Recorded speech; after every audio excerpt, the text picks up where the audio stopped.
Oh, yeah, ladies, gents, teddy bears, a very good morning here in Suffolk. And we're here at the home of the 48 Fighter Wing, ladies, gents, teddy bears. Welcome to RAF Lakenheath. Ted and I, Ginger and all the crew, all the bears, we've all been waiting patiently. Oi, oi. We've been waiting here patiently like we do. Oh, hello. And well, that is the nozzles and sound of Pratt & Whitney's F-100 PW229.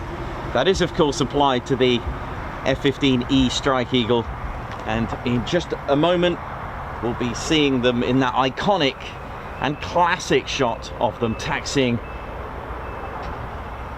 through the catwalk, which is a Ted Coningsby phrase. Officially they just call it a taxiway, but we felt that catwalk sounds very good.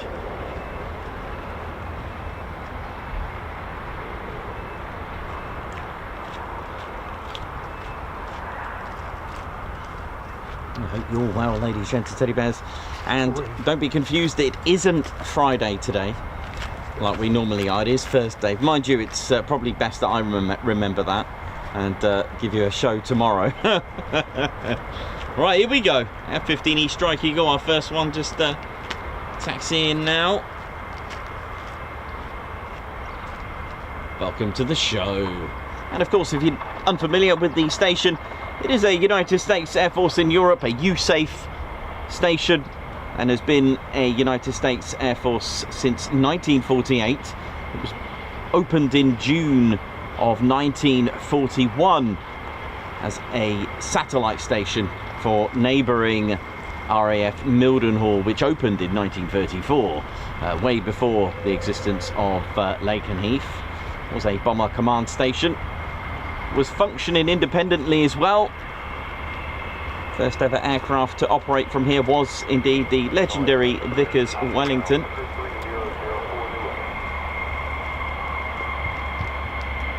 And operations during the Second World War were active from here. Missions, many missions, including the 1000 bomber raid, including the operational training units Wellingtons. They also took part. 149 and 199 were the main squadrons that were here, and that took them right up until 1945, after the war, where the station closed, and took nearly 3 years, which is extremely unusual. A very delayed long period of time. It was selected to be a VHB, a very heavy bomber base, like Marham, like Sculthorpe. But when it did open, it was a United States Air Force station since 1948. Today, the legacy continues with 4 combat-ready fighter squadrons. 492nd Fighter Squadron and the 494th Fighter Squadron, they fly this, the F-15E Strike Eagle.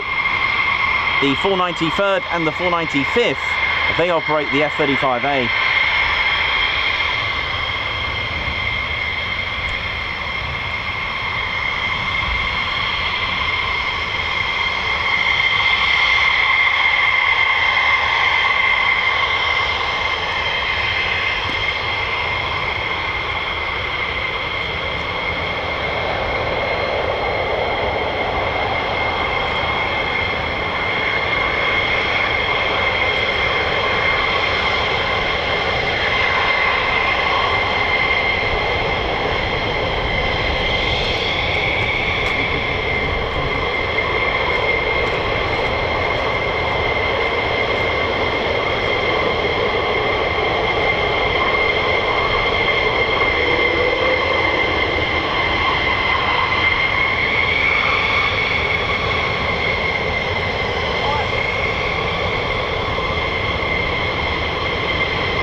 Over 29,000 pounds of thrust in each of the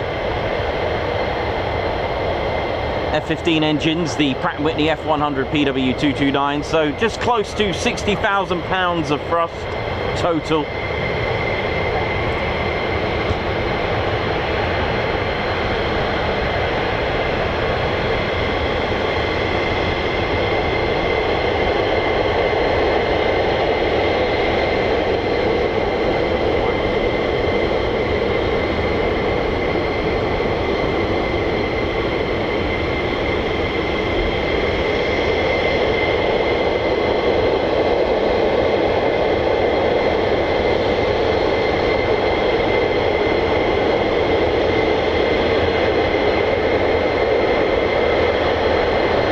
A legacy that's been thriving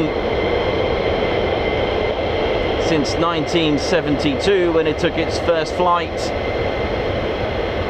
And it's still going and has literally gained its legend status. There are other more modern forms such as the EX variant and the QA. They're still going to continue the legacy of the F-15.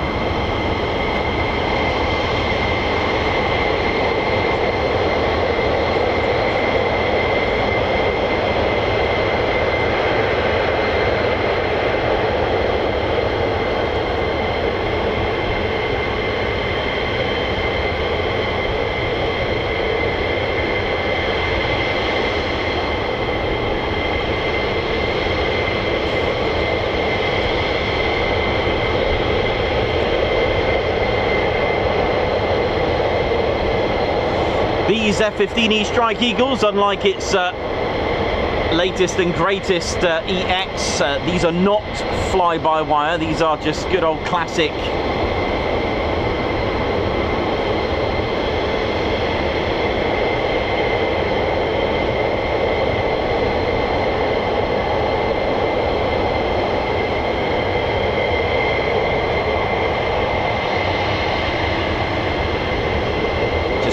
classic system, like a hydro-mechanical setup, like a control augmentation system.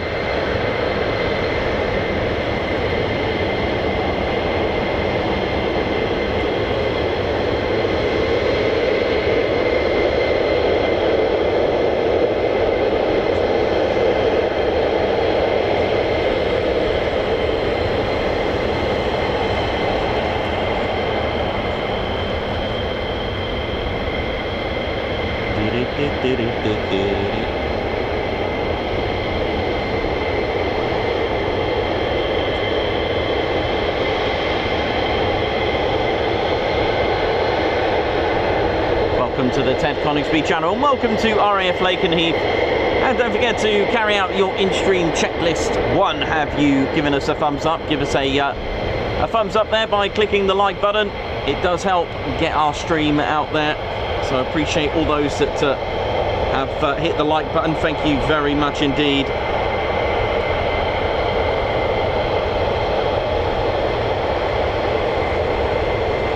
And of course, don't forget to subscribe to your one and only Ted Coningsby channel. And make sure you don't miss out on the latest and greatest live streams and videos by hitting that notification bell button, setting it to all. And sharing is caring, of course. Don't forget the share button.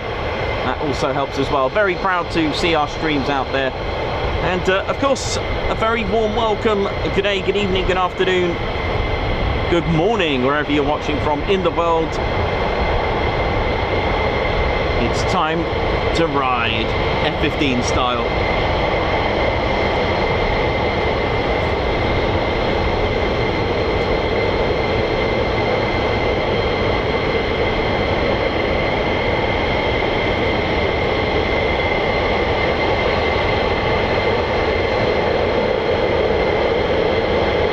Amazing to think that the F-15 is the same length as a C-47 Dakota. You better believe it. I know. Amazing.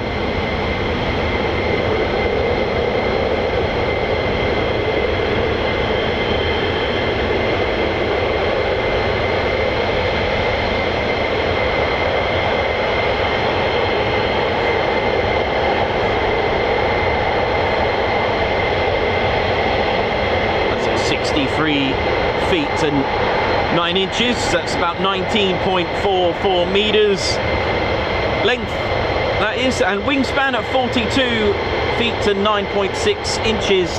A 45-degree cropped delta wing in some ways, all metal, just raw fighter. It was a raw, literally you could call it a raw, naturally born fighter jet. Aerial literally air superiority.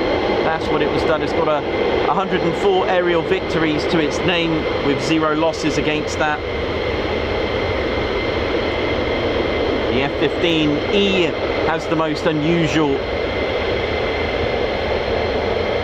air-to-air victory, using a guided bomb to take out an Mi-24 Hind helicopter. The F-15's legacy also continues in the fact that it's the only aircraft to have an air-to-space kill. I know. Captain Pearson there. Major Pearson.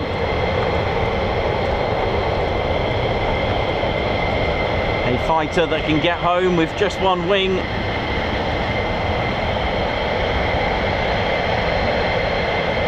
With also some time to climb world records as well that was set. I think they can certainly say they did an extremely good job. Oh, empty weight, over 34,000 pounds. Sorry, 39,000. Sorry, 39,000 pounds. I forgot these have got conformal fuel tanks as well. So 39,000 pound empty. That is savage.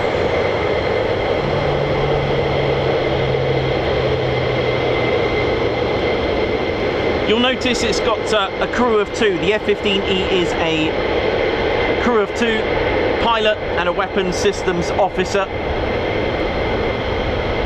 which makes it a very effective team when it comes to aerial combat, while the pilot does all the fighter pilot stuff.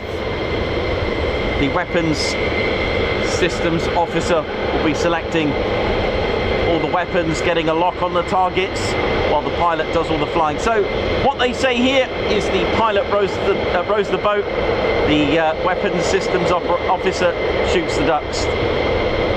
Abbreviated, that's WSO, which gives it its romantic name as Wizzo is the nickname for a weapons systems officer.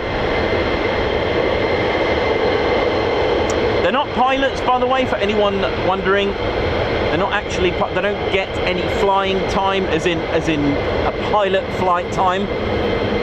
They are, I mean, that's not to say that they can't fly. There are Wizzos that perhaps are qualified to fly, because in the end you do need to be qualified to fly any particular aircraft. When I was in the infant stage of developing the channel, I asked the Typhoon pilot if they were able to fly, me not knowing if they were able to fly the likes of a Lancaster, and the pilot literally just said, I'm not qualified to fly the Lancaster, and that was it. So that kind of says it to the point that you need to be qualified to fly a particular aircraft. I think my mind was thinking that if you had to, are you able to operate one? But obviously they have to keep professional and answer correctly, so there you go.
So the Pratt & Whitney F100 PW229 as opposed to the PW220,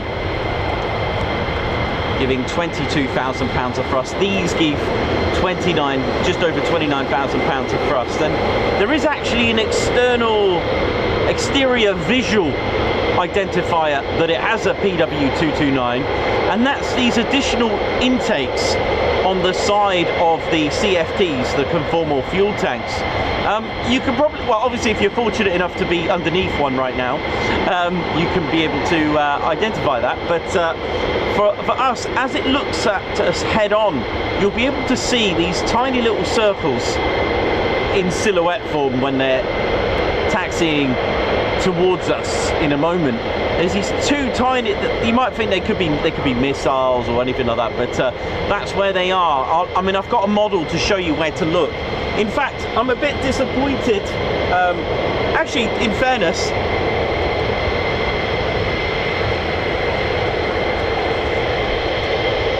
so to tell if it's got a 229 engine, PW229, there's intakes here and here, all right? So just in, I can't get in there, but it's here and here. So because this hasn't got the additional intakes, this model is mimicking a PW220. But yeah, the beast that it is, look at it, beautiful. It's had a bit of a repair. I need to find its, I need to find the sniper pod here, but until I do, but that's what you're looking out for. There are additional intakes there.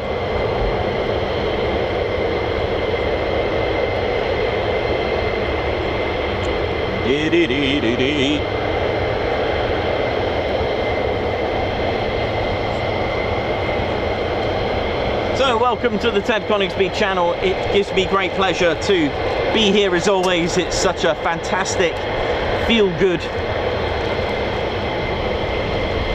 plane spotting experience here at Lakenheath. It always makes me smile. It's such a great thing.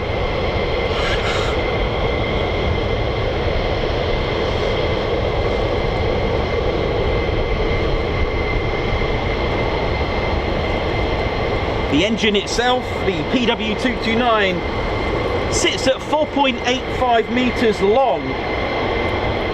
That's nearly a meter longer than the Typhoon's EJ200 engines. It's about 70 centimeters smaller than the F-135 PW100 that's on the F-35A.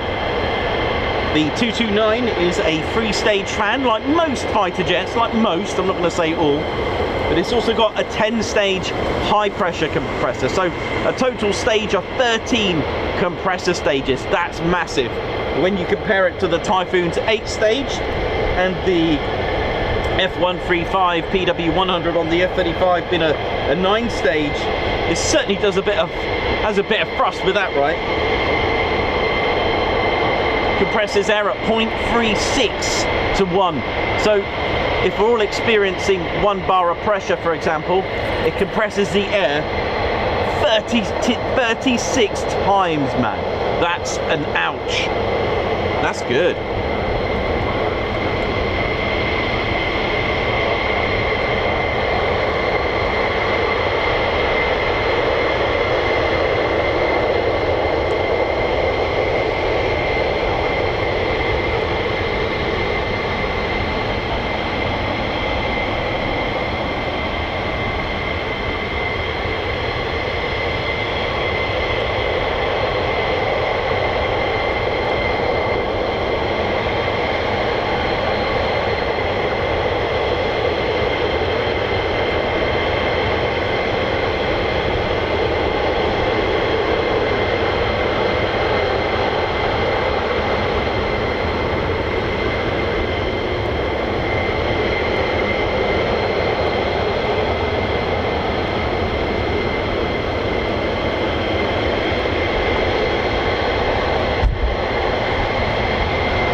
the fighter generation squadrons, crew chief and the ground crew team there making this possible.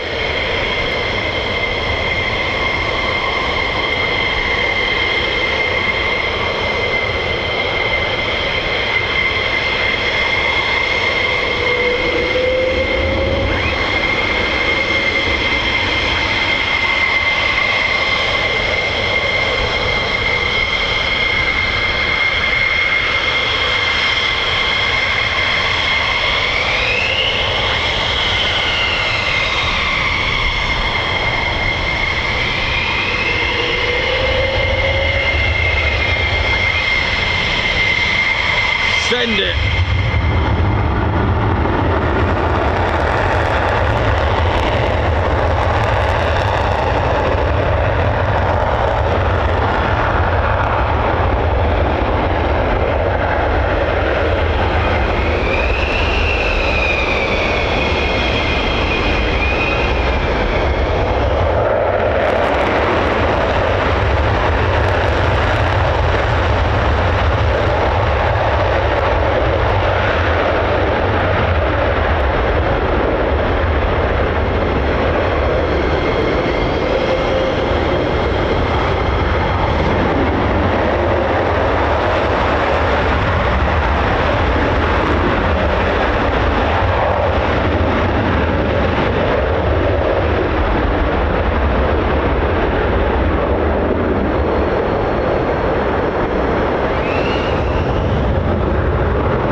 Sounds like F-35s.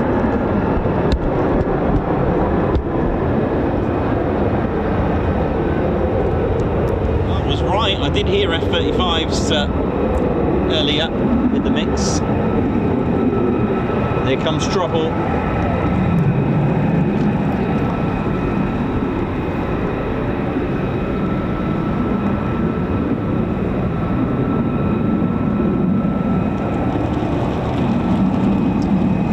So now comes a very different species, a multi-role stealth 5th gen fighter,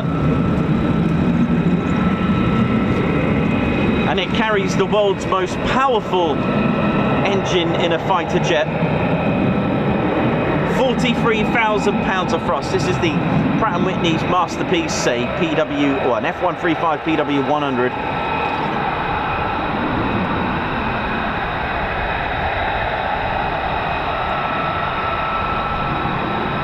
Got a radar cross section about the size of a bumblebee, a plus 9G minus negative G airframe.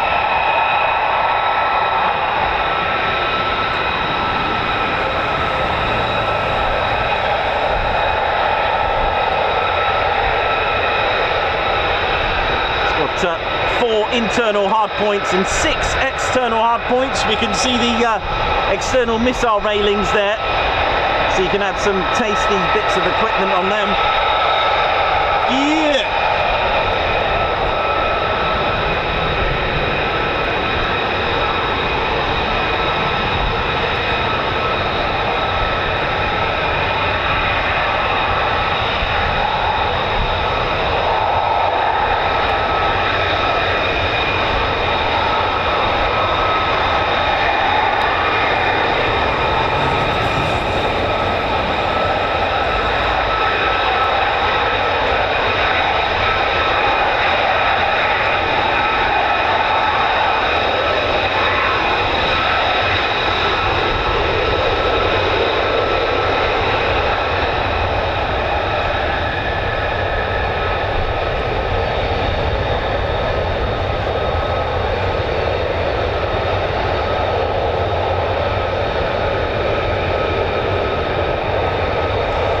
these have some serious acceleration speeds. Max speed Mach 1.6. Airframe of a carbon composite, weighing only 29,000 pounds, empty. It is an extremely agile loiter of a multi-role.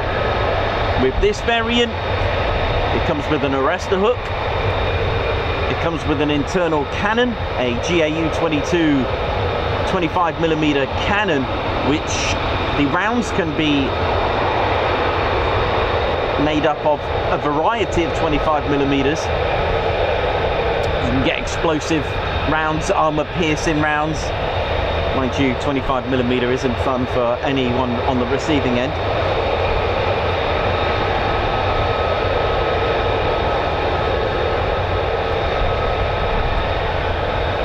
Radar cross-section of about the size of a golf ball. But to help our fellow air traffic controllers and other friendly aircraft and civilian aircraft in the airspace of the United Kingdom, they have right now, I'll show you where it is, they've actually got what's called Lüneburg lenses, which actually amplify the radar cross-section for our fellow civilian and fellow aircraft in the airspace above the UK to spot them. There's a little kind of little block. I'll show you where it is, what you want to look out for. It's about here, Lüneburg. There's one there and one there, and what that does, it amplifies the visibility, just so other aircraft can detect them for training. Of course, this is what they do, they train.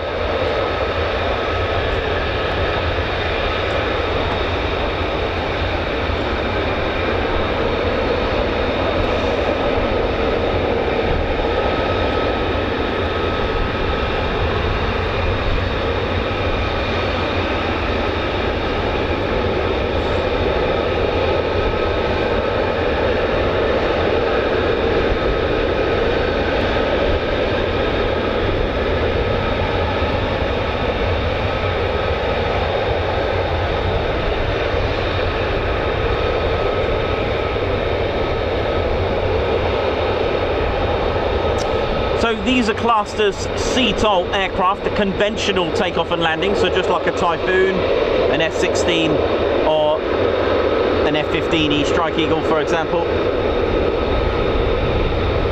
So they don't have any STOVL hovering capabilities as such.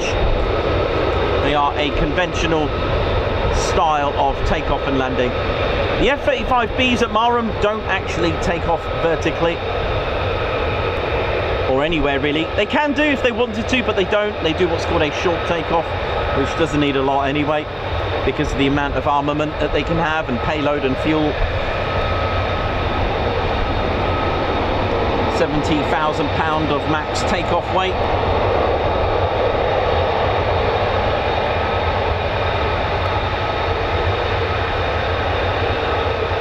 But the engine is remarkable. It absolutely is. And in fact, the engineering of the whole concept of the F-35 is absolutely remarkable. One of the biggest misconceptions is that these are invisible. That's incorrect. They will be detected at some point. Stealth is literally carrying out a mission as long as possible before being detected, because they will be detected when you kind of, you know, have to let them know, like, oh, sorry, goodbye, if you know what I mean.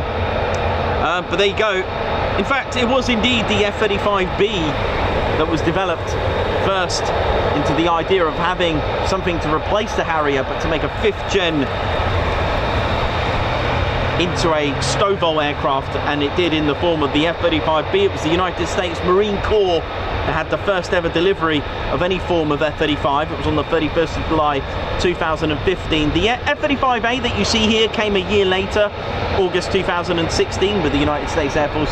The United States Air Force only operate the A variant. The F-35C came a few years after that, in 2019. It was indeed developed from the Lockheed Martin's X-35 instead of the Boeing X-32.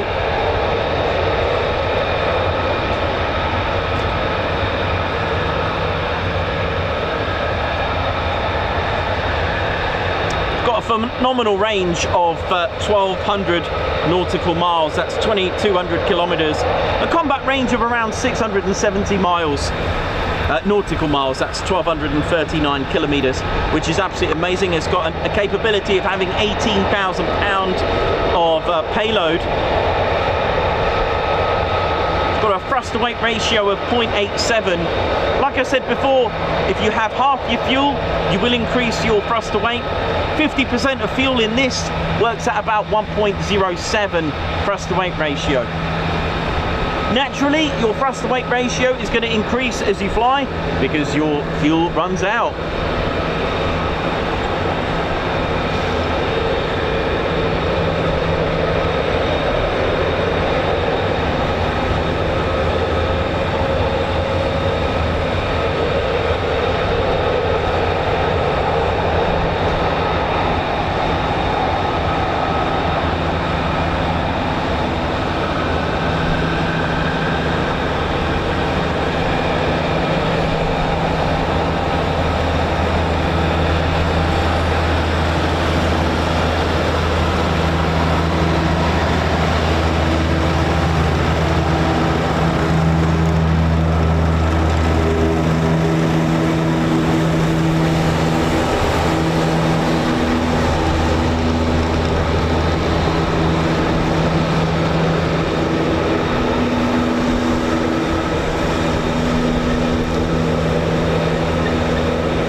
Trouble on the way.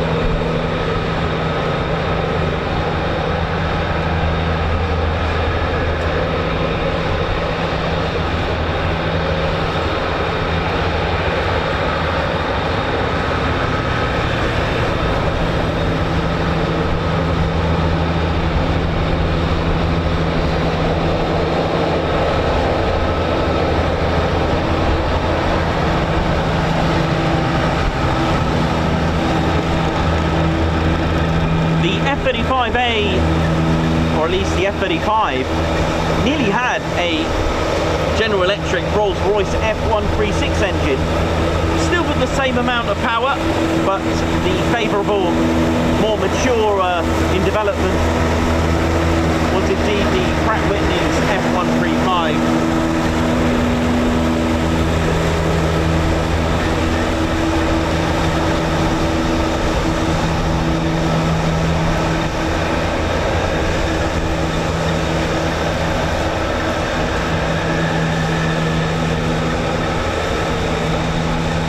Compresses air at 28 to 1 on the F135 PW100.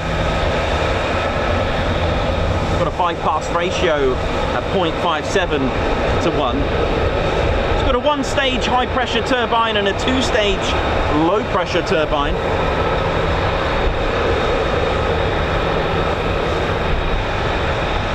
It is a wonderful piece of engineering, just the engine alone. It's got a superb acceleration. The F-35A, absolutely incredible.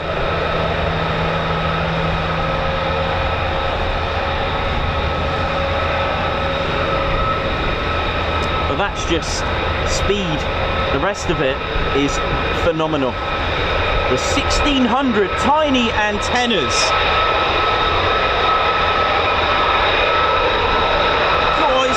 Man, that hasn't even taken off yet.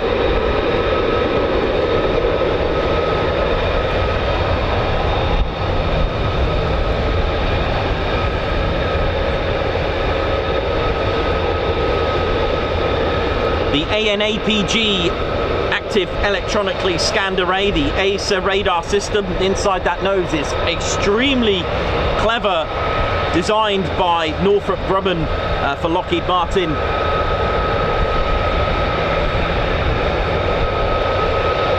provides so many things in there. It's unreal, from data sharing to command centers.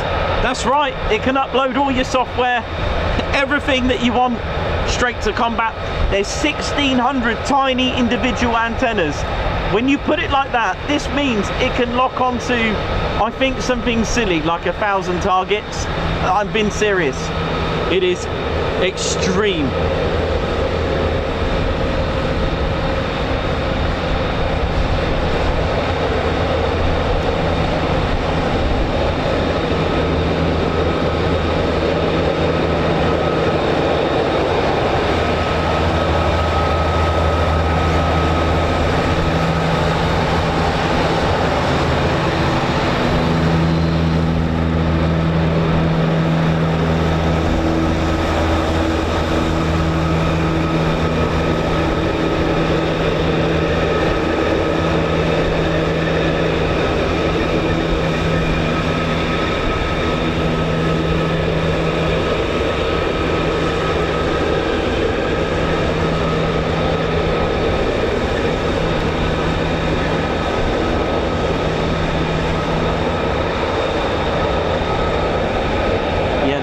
ASA, the AN-APG, is phenomenal. Carries out electronic countermeasures as well to counter the modern adversarial threats. It's got synthetic aperture radar system on there for high-res detailed reconnaissance, and can also assess damage as well if it needed to.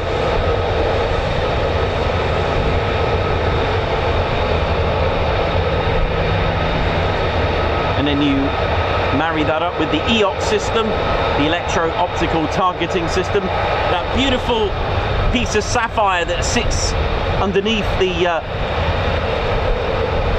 end of the nose, end of the radome. It sits underneath it. It's not a fancy window, well, it is in some ways, but it's a precious gem of sapphire, and that does IRST. That's infrared search and track. FLIR does all that. It is the targeting system. It's also got the DAR system, the distributed aperture system, infrared system to completely make, I mean, literally, you get this airborne and it already knows you're there. This is the thing. This is the modern warfare that we have available in the sky. It's amazing.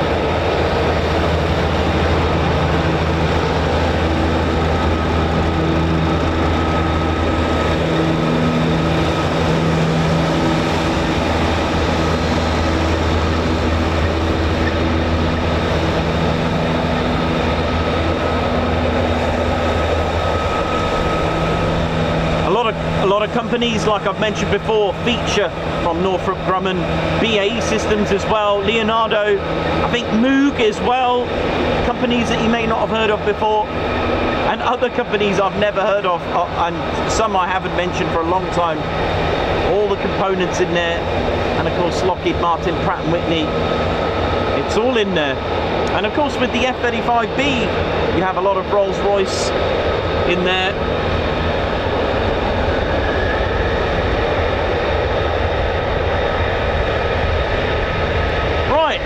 It's time to put it all together. Here we go.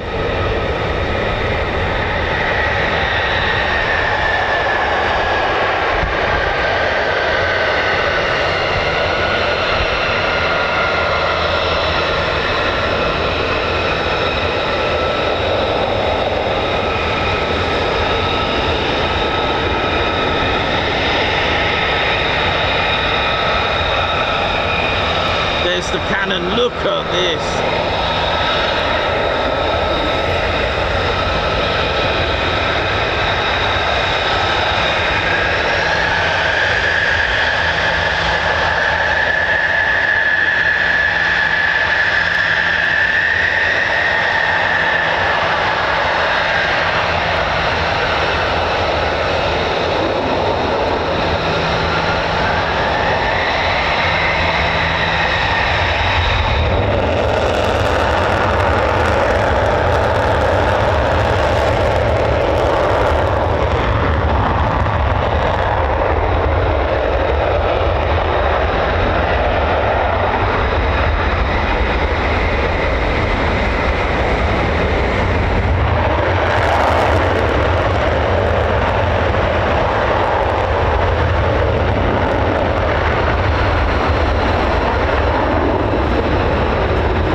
go.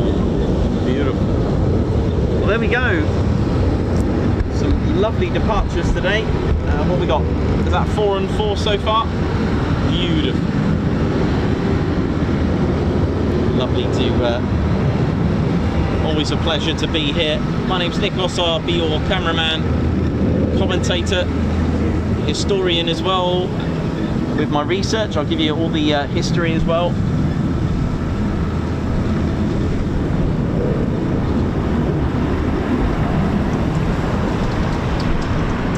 Talk about the engineering as well on the F-15E and the F-35.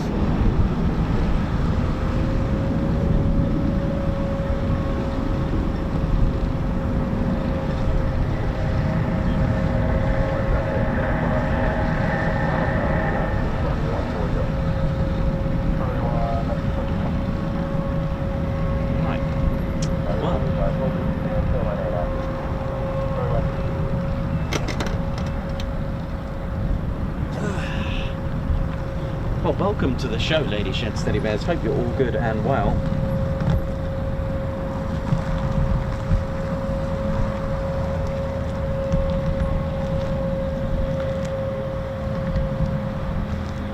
So we thought we'll bring you a bit of a Thursday show here. The weather hasn't been that brilliant recently, unfortunately, but today and tomorrow look good. So keep your notification bell button on. You'll know. You'll find out where we are tomorrow.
So we've had both platforms today, the F-15E Strike Eagle and the phenomenal F-35A.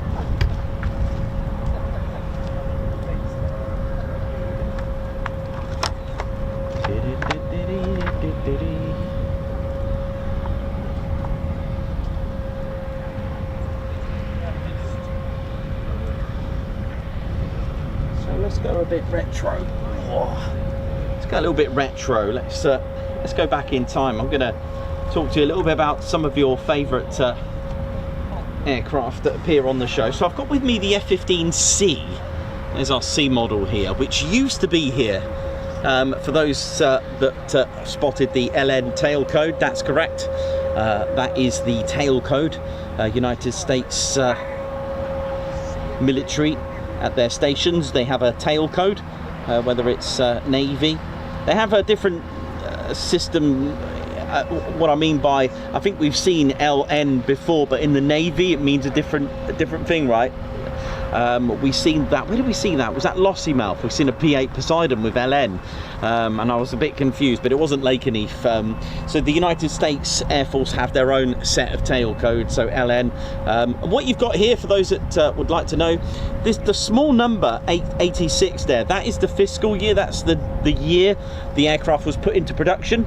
And then what you've got here is the rest of the serial number, and they go up numerically in ascending order on the next airframe. Not necessarily a F-15 again, but it goes up in numbers. So this way you'll never have the same serial, if that makes sense. A bit like the Air Ministry specification, where you had the issue number and then the year, which made it the whole number. So when we get to 1987, these numbers will still be going up ascending, if that makes sense. So in some ways, yeah, I think that's correct, right? I don't know if it rolls over to I don't know, because we've got like a 3001 here, haven't we? I think it just keeps going by the sound of it.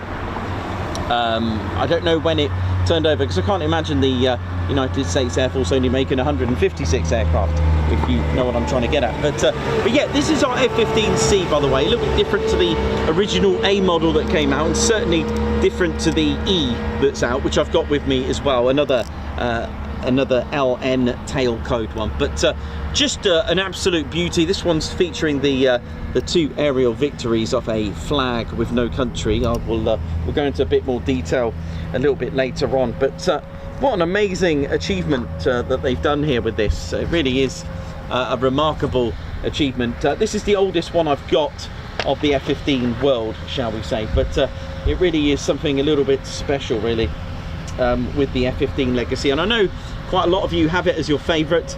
And it was it started out, I know it's Boeing now, but it started out as the McDonnell Douglas F-15, a single-seat air superiority fighter. And it emerged from the FX program. It literally, you know, when we've always said about the 109 and the Spitfire, literally a case of keeping up with the Joneses, you know, outperforming your Joneses. What did they have? They had the Foxbat, the MiG, the MiG-25, which was causing a bit of a headache. So the FX program, I mean, we need to look at that. I mean, the first proposed to the United States Air Force back in the 60s as a follow-on to the North American F-100 Super Sabre. But in the course of that program, the FX program, the design proposals are sought from 3 manufacturers. Yeah, so just like the Boeing X-32 and the, you know, like the F-22, the YF-22 and the 23, etc., that kind of thing. Same again, 2 companies, McDonnell Douglas, North American Rockwell, and also Fairchild Hiller, were in for the run-in for it on the FX program. And it was in December 1969 that was chosen to be McDonnell Douglas to choose the airframe to be the contractor. So again, back to the drawing board for the winning design, and it was a single-seat fixed-wing aircraft with had to have a thrust-to-weight ratio in excess of 1:1. It had the 45-degree cropped delta wing style, should you say. Even down to the cannon was. Which is just about here where my thumb is, just there. Even the cannon was going to be different, although the usual is indeed the M61A Vulcan, the General Electric's M61A Vulcan cannon, an absolute beast of 6,000 rounds per minute, which is absolutely remarkable. It really is just something ridiculous. But they were going to have a proposed 25mm Philco Ford GAU 7A multi-barrel cannon, but instead they went for the M61, which is 20mm. And I do have the rounds to show you as well.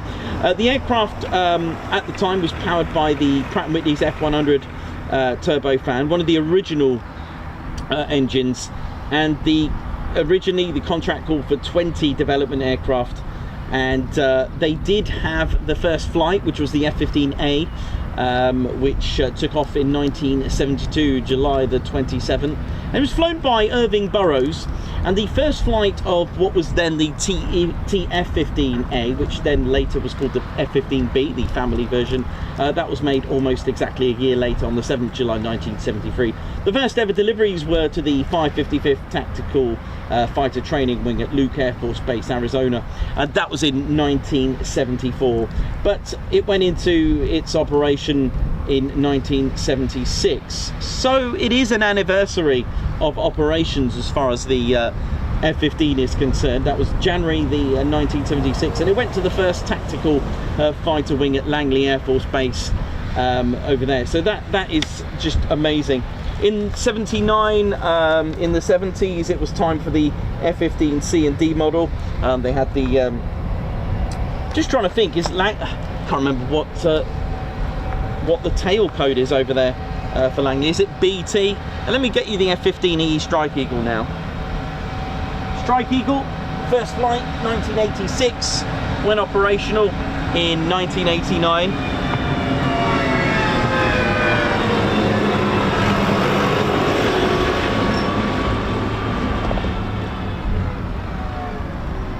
Let's get our Strike Eagle I mean, look at it. I mean, it's an absolute tank, isn't it? I mean, this is literally a fighter jet version of the A10. Literally, it really is. You know, look at. I mean, it's had a bit of battle damage in the van. Look, it is. I mean, look at that. It is just phenomenal. We'll talk to you a little bit about that as well. But yeah, it's missing the sniper pod, unfortunately. It's got the lantern pod. I can't find it. I don't know what I've done with the with it. But yeah, like I said, you know, a absolute gem and a proven aircraft. Literally, 1972 first flight, as we said, and we've also got a few historical moments for the F-15 as well. So in 1975 it broke the 8 time to climb world record, January the 16th of 1975. It went up to 98,425 feet in just 3 minutes and 27.8 seconds, and then, just to prove a point, coasted off at 103,000 feet. It really is a symbol of American air superiority and a marvel of engineering, and an answer to the Foxbat, sorry, and you know, and a design that was thought of in the 60s. And you know, they didn't match the MiG-25; they outclassed it. You know, and the incident, 3 main sort of things that I always tell you the stories about is that when we go to the 1st of May 1983 on a training, I think they were doing aerial combat training, it collided with an A4 Skyhawk. Now, everyone was okay. Well, the A4 Skyhawk, the crew ejected. The F-15 went into a spin and was out of control. Now, the Wizzo expected his pilot to, you know, call out the punch out, and didn't. The pilot instead put the afterburners on and managed to gain some sort of stability with the aircraft. Now, it was going into a nosedive, but luckily with the afterburner, some good thinking, managed to stabilize in some ways the aircraft. Now, from this angle sat here, they couldn't actually see what was going on, what damage did they have, but what they did see is a massive ball of like a cloud basically here, so they knew that fuel was coming out somewhere, obviously, but they didn't realize the damage that was about to be more understood. Now, they were going around double the speed that they should do when landing. Of course, this is an emergency. The pilot managed to land twice the speed that he should have done, because it was out of control in some ways. I think it was around 250 miles per hour, so snapped the arrestor hook, which is here.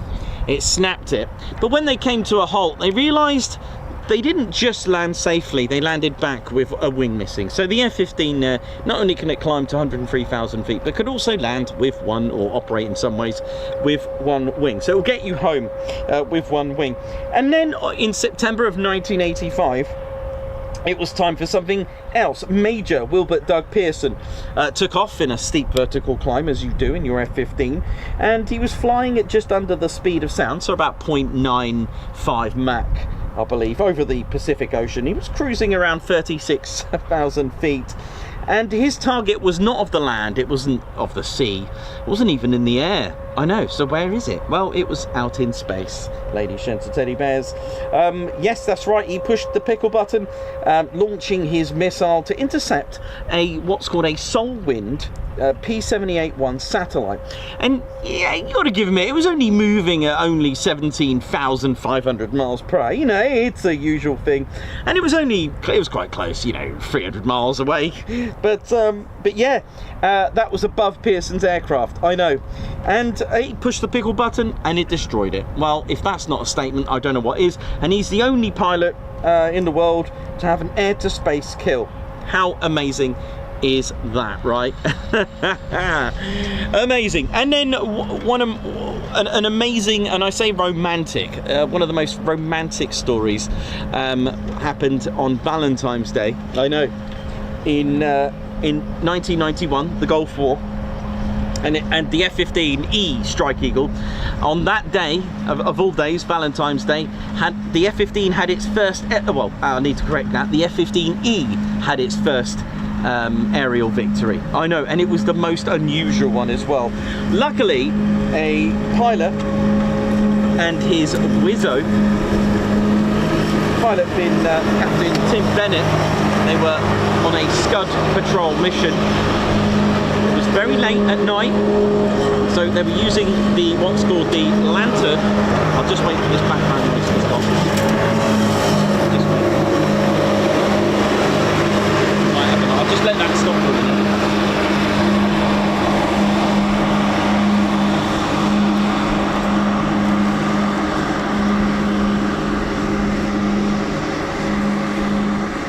Gone now. Yeah, so they were using the lantern pod, which I do have here. It stands for Low Altitude Navigation and Targeting Infrared for Night. For those who don't know, it is a navigational system which basically scans the terrain, allowing to fly at low altitudes at night under the weather, even bad weather, to attack ground targets with a variety of precision guided bombs. And that's this one here.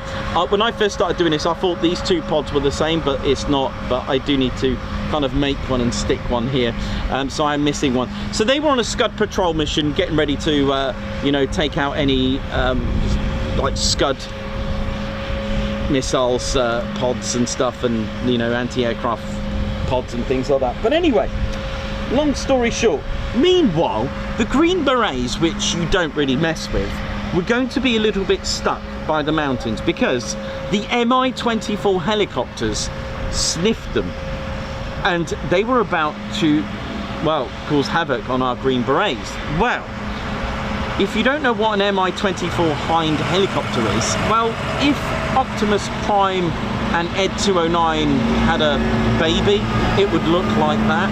It's a mean helicopter, it really is. I think it's the one out of Maverick, that mean one when Tom Cruise is trying to escape from it on foot. But the Mi-24 helicopters, and luckily Captain Bennett was, I think he was with the 335th Expeditionary Tactical Fighter Squadron. Yeah, the 335th Tactical Fighter Squadron, I think it was. They luckily was flying using the lantern, and the US Special Forces were a little bit stuck. Now, he was radioed in to call this, to get this called in, and when the thing is, we're in the cover of darkness, and he got his Wizzo to select weapons. Now, they couldn't fire any of the sidewinders here because it was out of range for them. So what he did, he used, basically told his Wizzo to get a lock on these Mi-24s and use the GBUs, I think it was a GBU 10, which is a 2,000 pounder, and they got a lock. But to their horror, and don't forget they're wearing night vision goggles with this. To the horror, these the Mi-24, one of them took off. Now the thing is, these are air-to-ground bombs. Okay, these are what you do to bomb targets that are on the ground. Well, this Mi-24 helicopter was actually airborne, and miraculously, thinking at the time, oh dear, we're not going to make this, the pickle button was hit, and this just made its way to an airborne Mi-24 helicopter and disintegrated it. It's the most unusual F-15E, and the first ever F-15E air-to-air victory. And don't forget, air-to-air victories now, kills, they're rare. They're very rare. It doesn't really happen anymore. It's extremely rare in this modern day of aerial combat. World War II, completely different. They didn't have the beyond visual range, all these guided bombs, sidewinders and missiles. It's very, very rare to have them. Very rare. If you think about it, they're getting rarer and rarer all the time because, you know, it's one of those things where if you've got air superiority, no one's going to mess with you. See ya. Ba-da-ba. And the others were destroyed on the ground, by the way. But yeah, they had a really, really remarkable victory there. Quite cool. Actually, let me just get that F-15 back. Let me just show you around. The F-15 arrived here in 1992 with just two of the squadrons, the 492nd and the 494th Fighter Squadrons. The 493rd received their F-15Cs in 1994, so a little bit later on. But let's have a quick look. Let me give let's give you a bit more love on the F-15.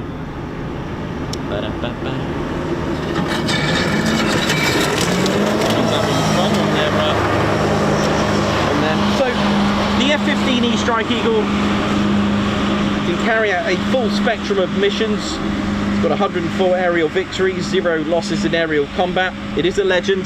These wings, all metal, 45-degree angled, almost crop delta, right? I don't want to offend anyone by saying that, but they are certainly 45 degrees. And they're almost delta, aren't they? But we'll say no in some ways. But I'm always careful with wording because some people just don't like that thought. But anyway, the radar started life as an APG-70, but they are getting upgrades. I don't know, I couldn't tell you which ones, and I guess that would be classified. But the APG-82 radar is going in these, or some of them have them. I don't know which ones have them, but that's the active electronic scanned array. So that new radar increases aircrew and aircraft survivability, so it can simultaneously detect multiple aircraft, whereas manual ones will struggle. If this was in a combat against 2 aircraft that split in formation, it will have a bit of trouble trying to lock onto both of them, whereas the ASA, the active electronic scanned array, can do multiple, so that will help it out. So it simultaneously detects, identifies, tracks multiple air and surface targets in longer ranges as well, even does information sharing. One of the other things that we've spotted here, which some of them have these upgrades, is called the E-pause. The only way you're going to identify it's got E-pause, you see this kind of spike that sticks out, these 2 here. You can see it's just one sort of spike. The E-pause has 2, so it's like almost like a letter B in some ways, is the best way I can describe it. Rather than 1 point, it's got 2 on each side. I think it's got 2 on each side, but the E-pause system is basically BAE's system's Eagle passive active warning survivability system. So it's kind of like a MAWS, a missile approach warning, but it can also do a lot more. It does 360-degree battle space protection. It can do electronic countermeasures as well, so it does a lot more than MAWS, shall we say. So let's have a little look, some bits and pieces on the F-15. So this little bit that sticks out here, that's your static pitot. So the pilot will get out before even starting up the engines, just like any other pilot would do external checks. They'll have a look at the pitots, make sure that they're all okay and safe. They'll have a look there. They'll have a look at the AOAs, make sure, which is why you've got the red caps on, okay, to protect that, because even a swarm of bees, insects clogging up all these sensitive data pitots can actually have fatal consequences. There's been a few incidences with civilian aircraft that have suffered in that way, because you get the wrong speed, you get the wrong you know, ground speed, all these instruments, then you're in for a rough ride. So the pilot will also check under here as well, checking the landing gear, make sure the gears are okay, make sure there's no breakers have popped in there, which is why inside the landing gear they're always white to see if there's any leaks and, you know, things that have gone wrong, because if it was dark it would be very hard to identify any leaks and cracks, right? So that kind of makes sense. So they'll check the ordnance, check the drop tanks if it has any. Pretty amazing, right? These intakes are remarkable. They do move. The inlets, inlets, they're interchangeable word, but these move. I've seen a video where the F-15's doing this, and these inlets are moving in correlation. There's also ramps inside which control the air to stop the what's the word I'm looking for? Supersonic, control supersonic air going in, because you don't want supersonic air going in there. You can even see the engines, so no, they don't have any S-duct system like the Rafale, I think, and the Typhoon. No S-duct. The F-35 has a serpentine style. Yes, it has the DSI, the divertless supersonic inlet. Yes, it does, but the actual intake is shaped like a serpentine, so almost like an S-duct as well. Good thing about S-duct is that you can't see the heat from your engine, so you can on these, because the engines are right there. I don't know if you can actually see that. Maybe not. Maybe I can brighten that up. I don't know if you can still see that. Maybe not. Oh well. But yeah, I can see them. They're right there. Amazing stuff. Yes, so you've got optimal airflow. You've got about 50 foot of afterburner. A lot of people ask me, it's about 50 foot that comes out, about that, maybe 60, can even probably reach 60 foot, which is quite insane, of afterburners on those engines. The ones here are PW229s, as we mentioned. You can tell which one's the PW229s. They got additional intakes about here, and here on the inside, when they're head on, you can see that little tiny little circle sort of in there and in there. Like, there'll be a silhouette if you want to know which one's got a 229. The 229's got more power, 29,000 pounds of thrust, as opposed to the less powerful 220s at 22,000 pounds, which is quite remarkable, really. Yet you've also got conformal fuel tanks. There's additional, okay, there's benefits, there's pros and cons. So this is a drop tank here. Now drop tanks are, you can have 3 drop tanks in total, so center one and one on each wing. Drop tanks are called that because you can drop them. Why would you drop them? Well, if you are engaging in aerial combat as a fighter pilot, they will tell you you'll need to get rid of them. You need to drop them. Why? Makes you lighter and more maneuverable. Yes, in movies they don't do that. In movies they're so maneuverable it looks like it weighs nothing, and trust me, I don't think they thought about that. You're meant to drop the drop tanks, even in emergencies as well. If you're struggling to fuel dump, so say you've just taken off and you can't, and you really need to get back, there is a procedure. I don't know the procedure, I'm not a pilot, but I know there is in the procedure to drop the drop tanks in emergency procedures as well. So let's have a look at the pods. They are different. There's one missing, I am aware of that. This one here, this one is the lantern pod, which I mentioned. That's like a nav pod, basically a navigation pod, a low altitude navigation and targeting infrared for night, or as an acronym is lantern. All right.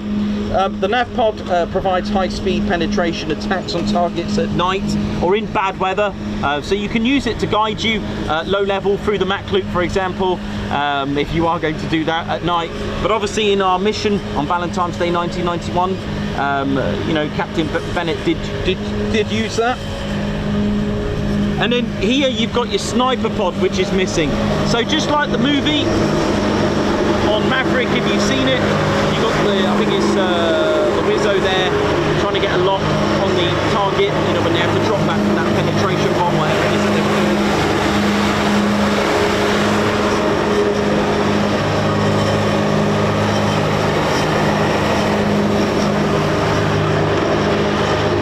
So you got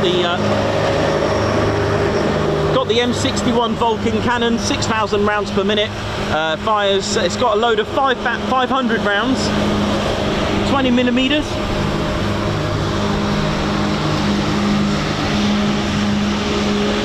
It's got a surface ceiling of 60,000 feet. It can, on a usual load, it's got 4 AIM-9s on a usual load, 4 AIM-9s, 8 AIM-120s. And then obviously you've got GBUs on there, but it can take JDAMs, and it weighs around 39,000 pound empty and can carry 24,500 pounds of payload. So it is literally an A-10 as a fighter. Goodness me, put those two together, it'd just be amazing. But there we go, there's our F-15 legacy right there.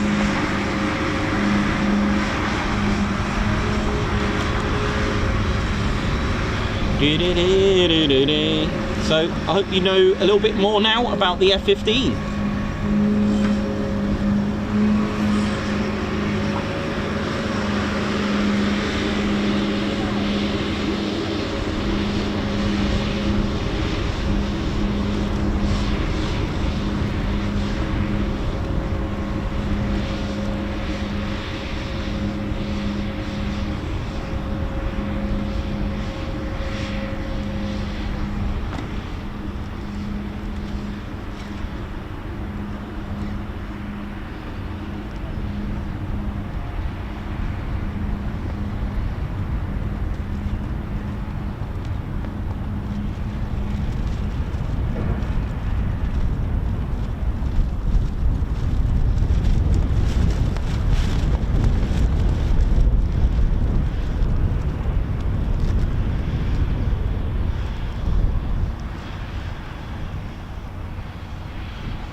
All right.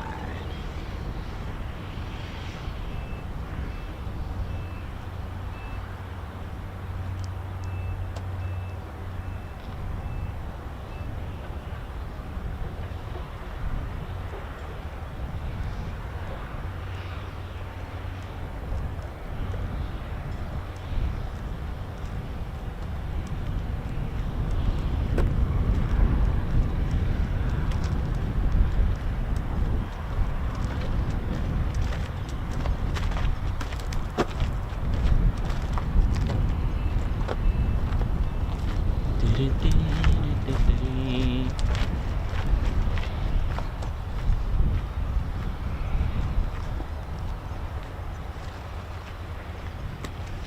think it's cup of tea time, I think, for me and Ted. So right,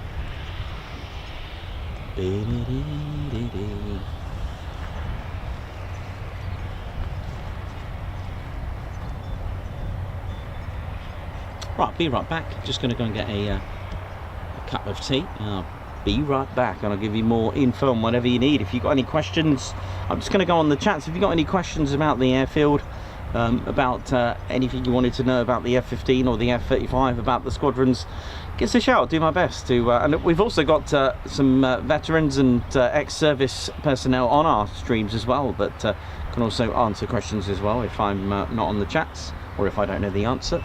Yeah, I'll be right back. Cup of tea time. See ya.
How we doing, ladies, gents, teddy bears? Hope we're all good and well.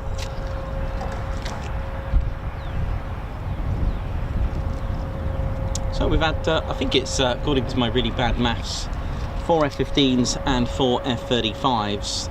Welcome to the show, hope you're all well, and of course, see what else is going to happen. We do love coming here, don't we?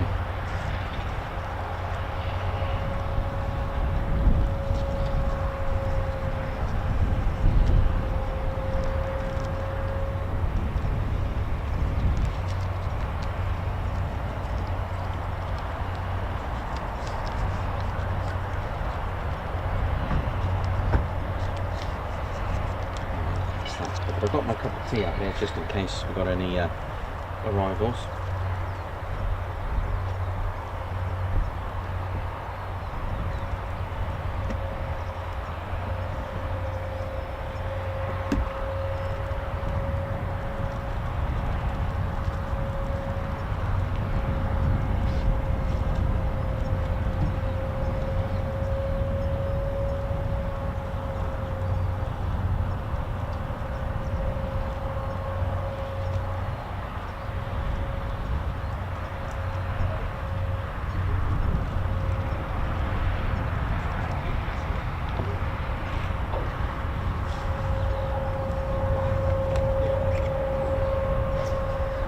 How we doing, ladies, gents, teddy bears? Just on the chats now, let's have a little look, see what we got.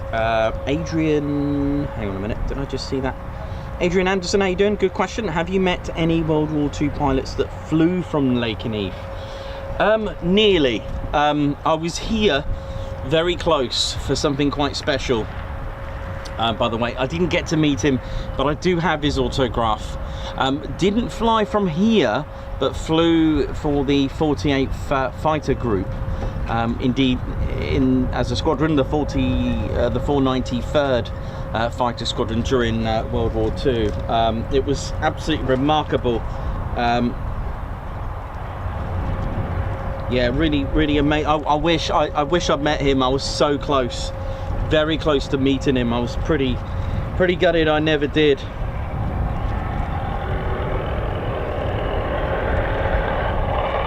Sounds good, doesn't it? Yeah, I never got to meet Ed Cottrell. I mean, he passed away, do you know, was it last year? I don't want to get that wrong, but I think it was last March? I mean, he flew the P-47 Thunderbolt during World War II, the 48th Fighter Group, with the serving with the 9th Air Force. For those that don't know, are not familiar with the 9th Air Force, a very different role to the 8th Air Force, or dubbed as the Mighty 8th. They had a very different role. Mighty 8th, in a nutshell, literally strategic bombing, so bombing ball bearing plants, aircraft factories, that kind of thing, of the United States Army Air Force's 8th Air Force. That was their role. So B-17s, B-24s, bombing marshalling yards, oil refineries, you know, strategic bombing, literally. By the 9th, so they had a different role. They were more supporting the Army, ground support, close air support. So they had two types, shall we say. They had a 9th Transport Command. Okay, so they didn't have divisions as we know with the 8th Air Force. They had more, in a sense, commands, if that makes sense. So they had they did have a 9th Fighter Command, which the 493rd was serving under. And they also had the Troop Carrier Command, so we're talking C-47s from North Witham, for example. Okay, another airfields that we've covered with the 9th. Ibsley was the 9th Air Force station. This Boxted, there's a lot of 9th Air Force. So if you were in a fighter group for the 9th Air Force, you'll be supporting the ground, so close air support, which is why I've always said, have a look at the name, the A-10. It is a Fairchild Thunderbolt II, because this, in my own opinion, and there is some historical backup for this, that this played a close air support, and innovated close air support, hence the name Thunderbolt, and it really did. It was supporting the Army on the ground. If you need close air support, you call this in. You get this in. You get those on the 9th to do that. And this was an absolute beast of an aircraft. It really was. The P-47. Yes, it's my favourite World War II aircraft. I love it. I just love it. Absolutely beautiful. You know, it does have an elliptical style wing. The elliptical style wings look. You know, they're not quite flat, are they? It is at the front, but yeah, I mean, we're talking elliptical wings that dates back from a long time ago anyway, but yeah, that's the role of the 9th Air Force. So taking out gun positions, railways, locomotive, tanks, just helping the army. And again, if you're in the troop carrier command, you'll be escorting those brave, hardcore men, the paratroops, to drop them off.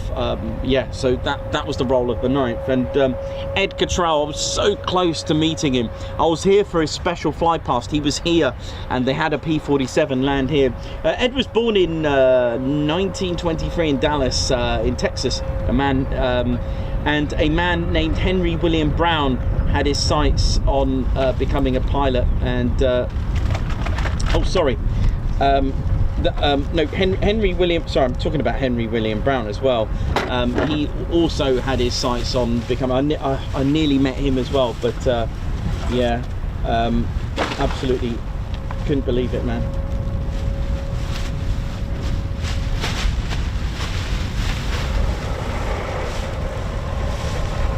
But no, I have not met any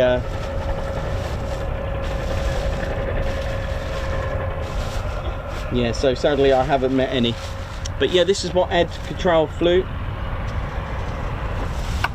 And just before the attacks on Pearl Harbor on December the 7th, 1941, which ultimately pushed America into the Second World War, Ed Cottrell, who I mentioned, Second Lieutenant Ed Cottrell, when he was, but Ed Cottrell was interested in becoming a pilot, and at this time the US government had a special program called the College Pilots Training Program, where men could go to a dedicated airfield and obtain 30 hours of flying training in a Piper J3 Cub, a light training aircraft. And Ed achieved his pilot's license and was really interested in joining the forces, but was more interested in flying with the US Navy because Ed really liked the uniform.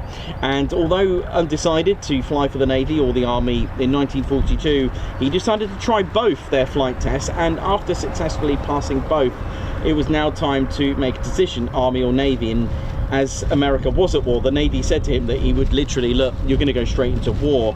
But the United States Army Corps said to him to go back to school, and they would call him when he was required. Ed felt more comfortable with that response from the United States Army Corps and went back to school and awaited the call, which came a few months later.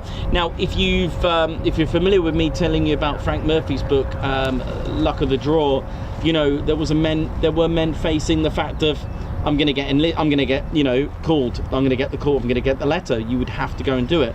And a lot of men, rather than wait around, would just go and enroll. They'll just go and do it. They'll go and enlist. Ed was, so he got the call months later, and Ed was sent back to basic training with the United States Army Corps. And after passing this, he set his sights solely for a fighter pilot role and requested this position, which was granted. And Ed was shown the Curtiss P-40 Warhawk, powered by the Allison V1710 V12 liquid-cooled piston engine. It was rated at 1240. It didn't quite have the power, Ed said, of a supercharger of the BF-109, for example, but Ed noticed this while flying it and felt that it didn't quite have that power. The P-40, I do have one actually, but not here with me right now. Yeah, so the P-40 eventually suited in other roles of the war, just lacked that boost for a fighter aircraft, and Ed was hoping that this would hopefully not be the aircraft he would go into battle with. Luckily for Ed, after 5 hours of flying the P-40, he was shown this, the P-47D Thunderbolt.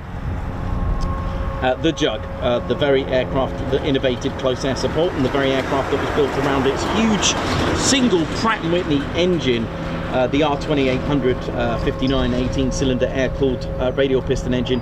The air intake was so huge, which you can actually fit a human being in here. Let me put this into perspective then. I'll tell you what I do have here, which in a way, these are to scale.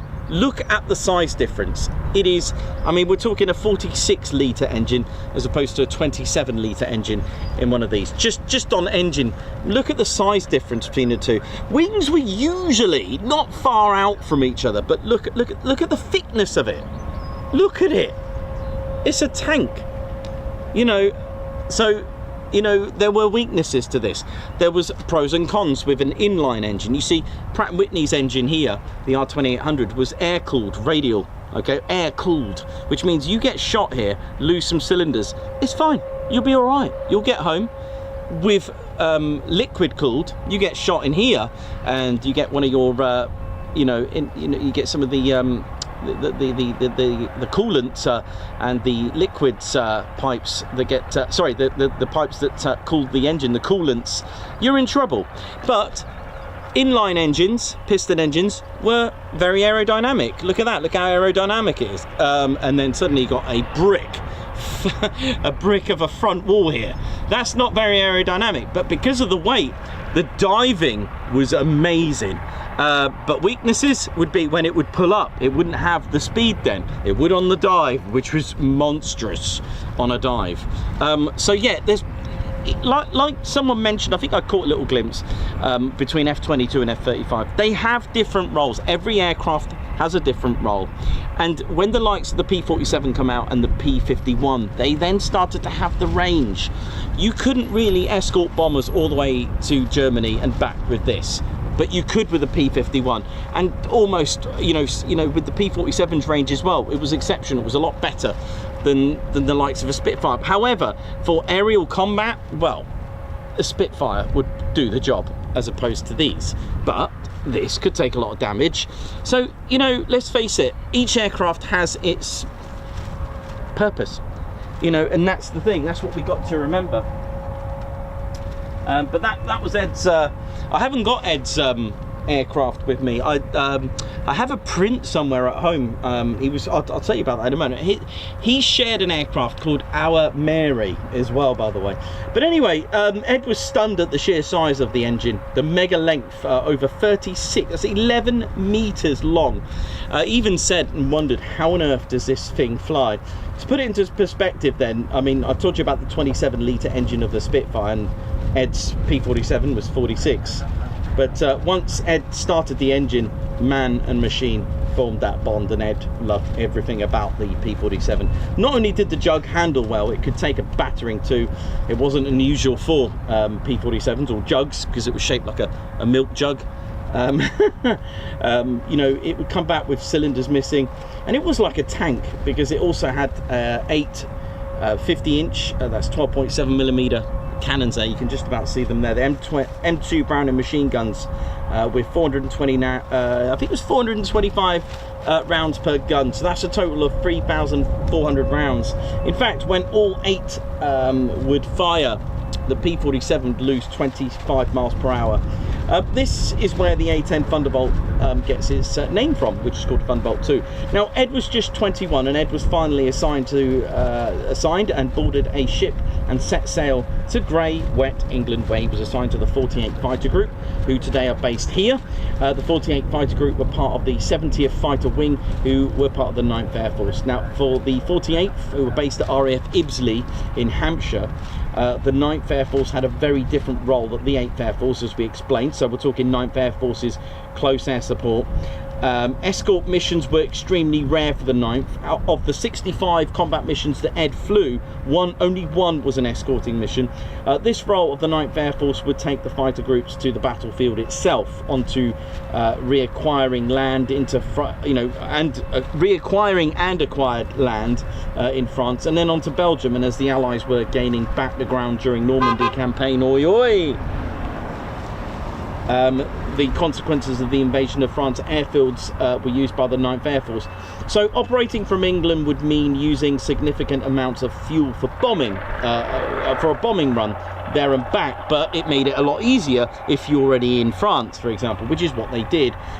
This made sense to operate as closely as possible. Ed, a lieutenant, was assigned to the Grim Reapers, the 493rd Fighter Squadron, and in September the 28th, 1944, he was located at Coningsby in France. The markings on Ed's 493rd, they had different colours. You would have had blue for the 493rd, and the markings were the letter I and 7. I know the markings were completely different. Red were the Mad Hatters, and yellow was the Panthers. Ed shared a P-47 with a highly experienced pilot, George Pullis, and their aircraft was called Our Mary. And Ed learned from Pullis and flew his first combat mission in October 1944. Combat missions involved dive bombing, strafing attacks, trucks and vehicles. However, as Ed got more and more missions, he experienced the biggest threat, flak, and literally a roulette and game of luck involved not to get hit. And since the 493rd missions were low-level attack missions, this meant even more likely to encounter flak from the gunners. In October 1944, the 48 Fighter Group were transferred to the new airfield St. Trond in Belgium. They loved that runway because it was a 10,000-foot runway. The 48 continued their low-level strafing, ground support, and Ed completing 12 missions in the month. And by December 1944, this is where it got really tense for the 48th. And of course, Second Lieutenant Ed Cottrell, the 9th Army, pushed into Germany, which was now about to make a combat mission. So Ed Cottrell, on a bitterly cold, snowy day on the 6th of December 1944, the troops of the 9th Army were pinned down in Jülich, Germany, and Ed was assigned to combat mission to bomb a position so that the 9th Army could advance. And the army was stopped by a soccer field. So Ed was sent through the freezing cloud, freezing fog, and the P-47s would go extremely low and taking off treetop height, maintaining an altitude of 200 feet at 325 miles per hour. Ed made his first recce pass and saw where the 9th Army were, and using the time delay bombs, hits were a success and it was all looking good. And Major Stanley Latiolais ordered for another attack with a strafing run, the Thunderbolt's 8 guns, and they carried out another strafing attack, which what targets remained were directed at Latiolais to head back to base at St. Trond. But when Ed landed safely, I mean, he was shown something like 40 or 60 holes in his P-47. But there you go. I mean, I've seen photos of these things with massive holes through them where you could fit a person right through. So the 493rd were very successful, and they attacked the soccer field. They were awarded a DUC for that and DSC, and the 48 carried out over 2,000 sorties during the campaign.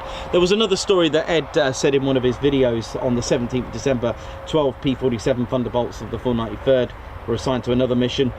They were attacking tanks. He had fully armed with 500-pound bombs, because it could take bombs as well. They were about to do a recce there on a mission, and they spotted the German Tiger tanks. Now, Ed said he dived, released his bombs, okay, and as he pulled up, he was pounced on by 109s, and that was the worst time he said he could get attacked. And they did get a direct hit all here.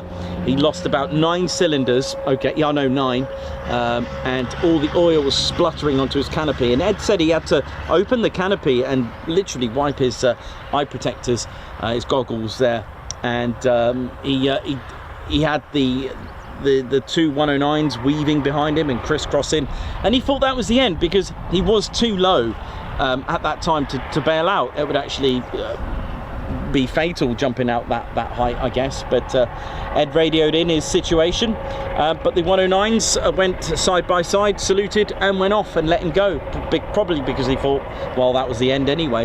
But he made it. Ed told some wonderful, amazing reaccounts and stories. But yeah, and the reason why I've made a full-on education out of it is because I managed to capture a special flight for Ed.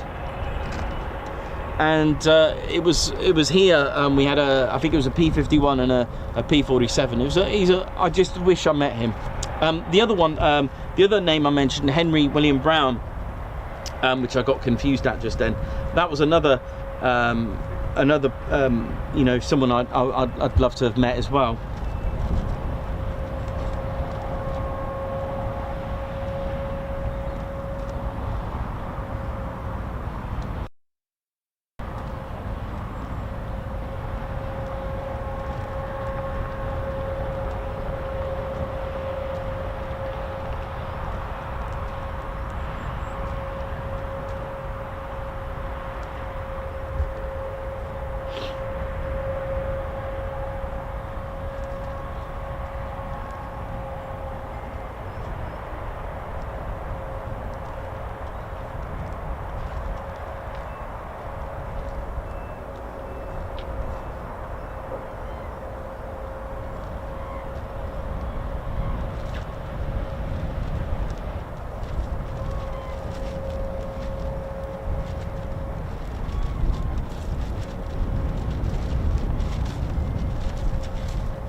You know, one of the things that we don't often, we kind of overlook as well, if you are someone like myself that researches the history, and it kind of makes sense, as you know, as the war went on, as it got later and closer to the end of the war, a lot of the Luftwaffe pilots were inexperienced. I'm not saying they were all inexperienced, but many of them, they needed a quick turnaround.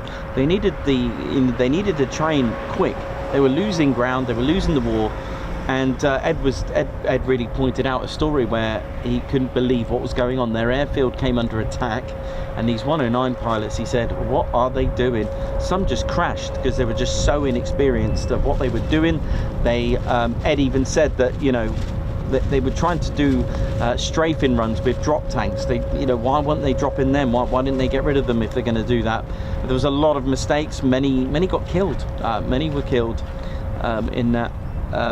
You know, at the end of the day, there's no sides here. It's a loss of life. It's someone's, you know, it's another mum's heartache at the end of the day.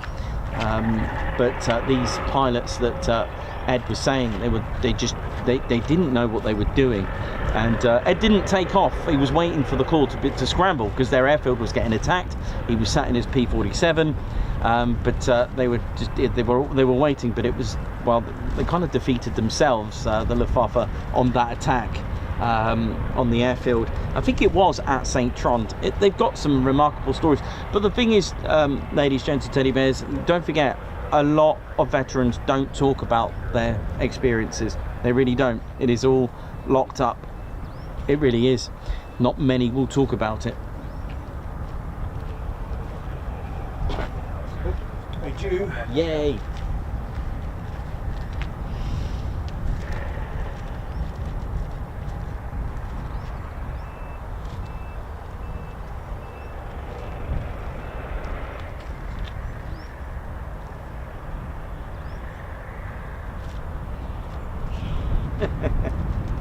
that would bring it.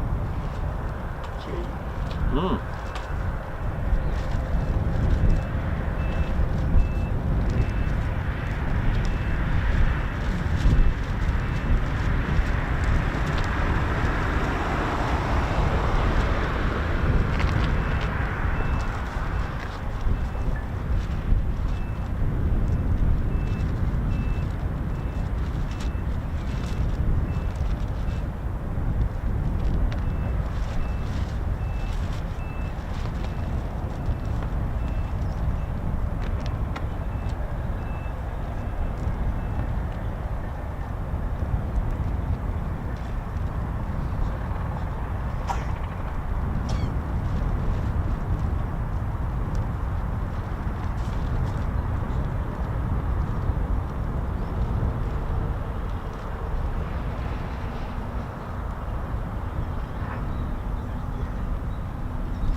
Oh, here they are. I can see a landing light.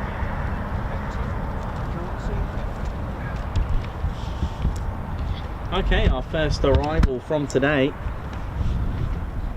can see a landing light. And it is an F-15.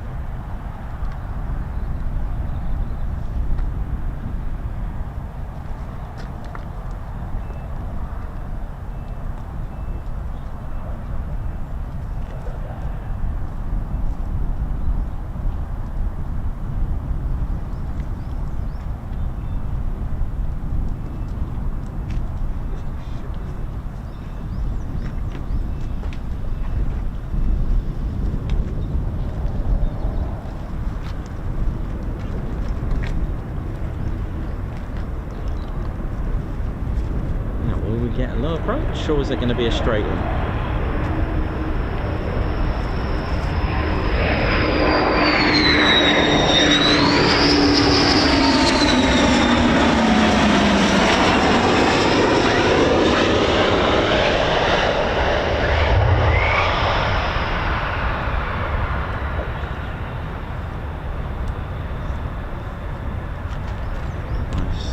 Braking there,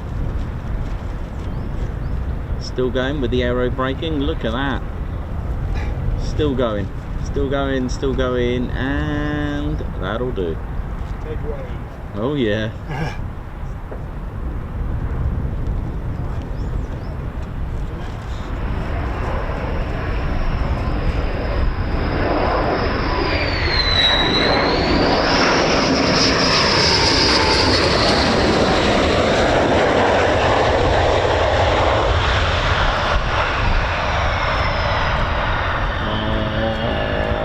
For smooth.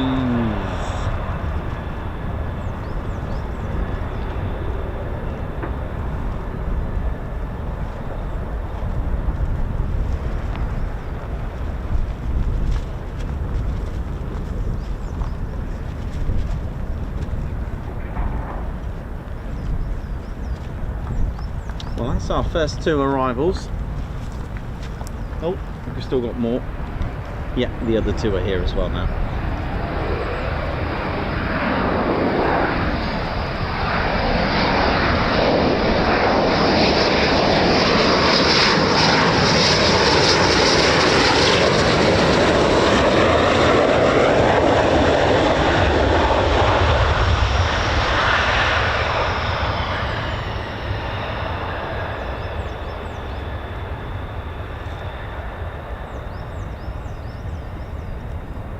Our last F-15 from today's departures.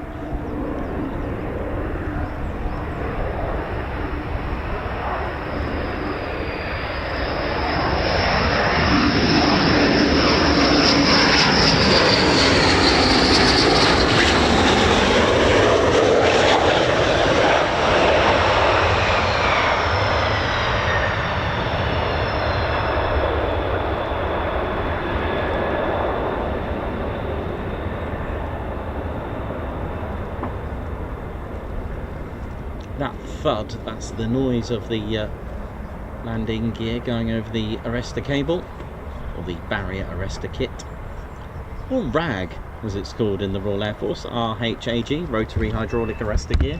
Yes, there are different names for the same thing in each Air Force. Some interchangeable, some are not, but they mean the same thing.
Well, very good morning to you, Alan Q. Dieter, how you doing? Oh, Dieter, which model of P-47 do you prefer?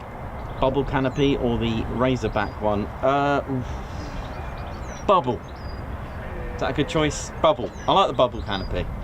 Yeah, well, I got a nod from... Yeah, as long as Ginger and Spock agree, that's... We'll go with the bubble. Yeah, I like the bubble. I don't know, just I like it. Well, it offered better view, like a 360 view for the pilots. Although it was known that the Razorback was a lot more streamlined, I guess, aerodynamic, but There's nothing really aerodynamic about the P-47 with a huge radial piston engine sat at the front there. So I don't think it really mattered. A flying brick. Yep. So yeah, bubble canopy, that'll be my choice.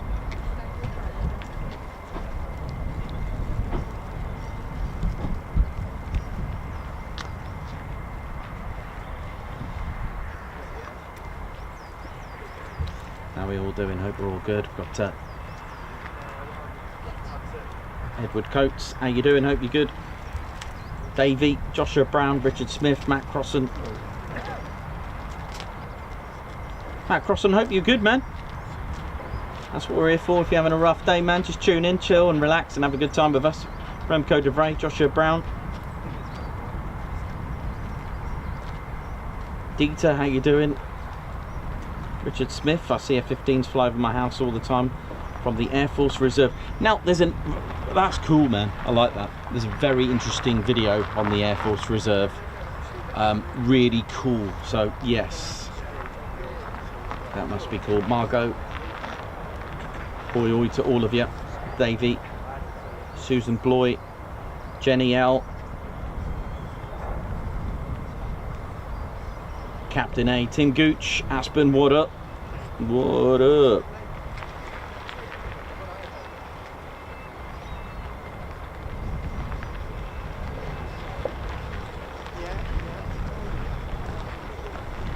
David Robinson, oi to you. But yeah, I mean, all these things are sort of personal choice, aren't they? But hope we're all good and well.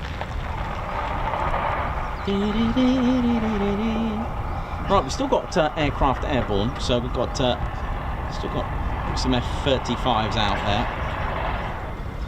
It's got a funny feeling it's going to be a quiet day, but you never know with here. You just never know.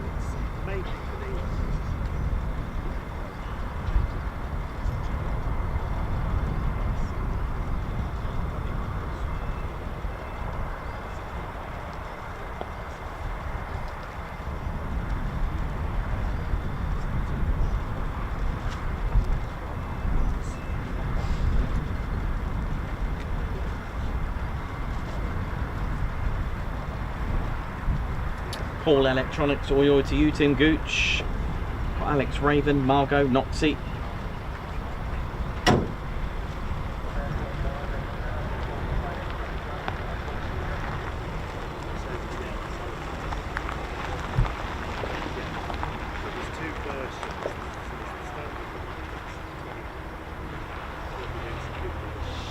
So they're just awaiting clearance to taxi back.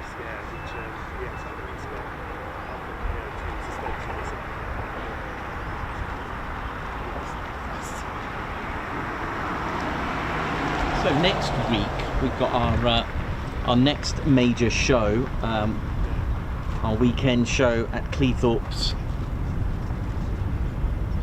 Armed Forces Day.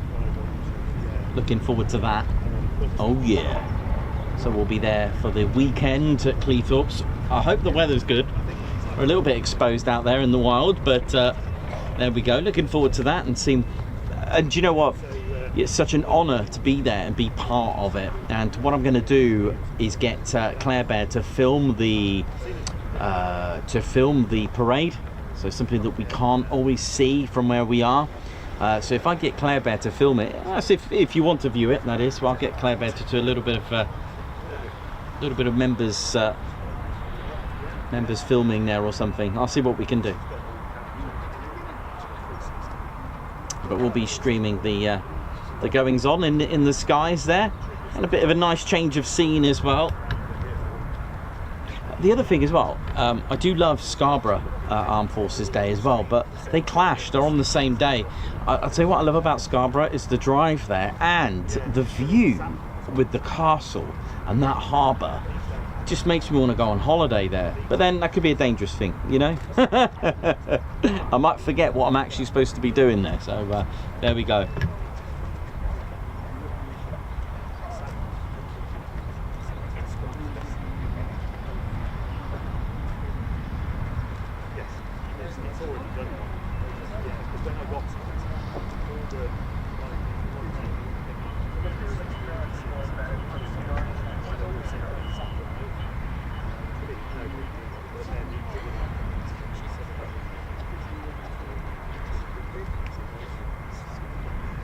So this is Lakenheath is part of the TriStar base system.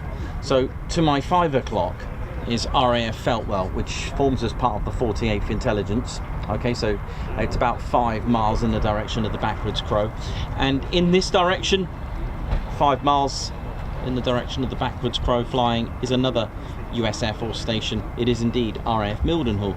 There are a few United States Air Force stations in the UK: Crawton, Fairford, Molesworth.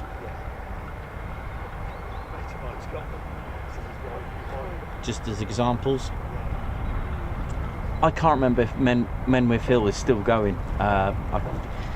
Maybe, but Molesworth is. Alconbury is, you might as well just say that's pretty much finished.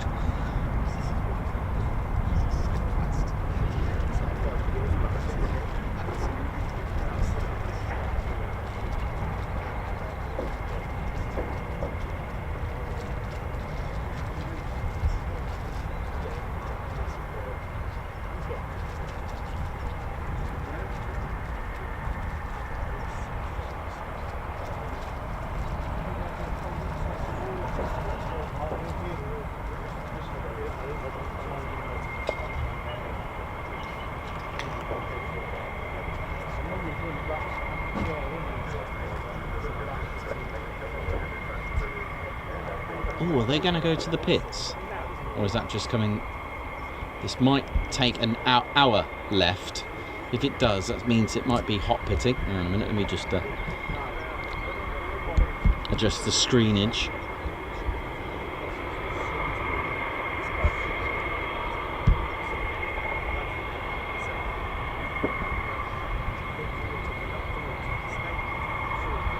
So if it takes an hour left, then it will be going to the pits.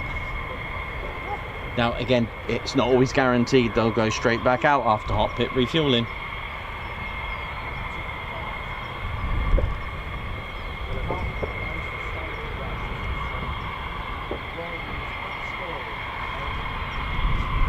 It is, there we go. So hot pit refuel.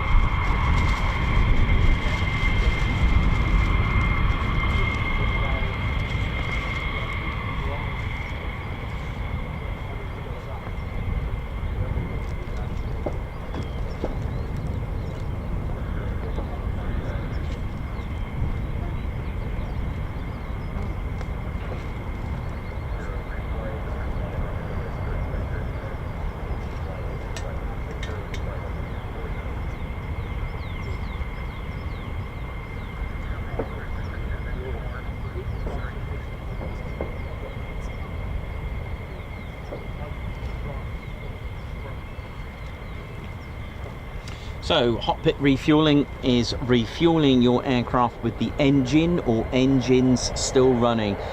The F-15, as it's a twin engine, doesn't always shut down one engine. Okay, we've seen them just keep both running.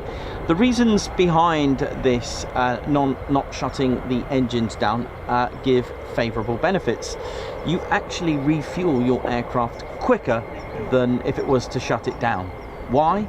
Well, when you start an aircraft up, you're going to have to go through all the checks again, go through any troubleshooting, all the startup procedures, which take time.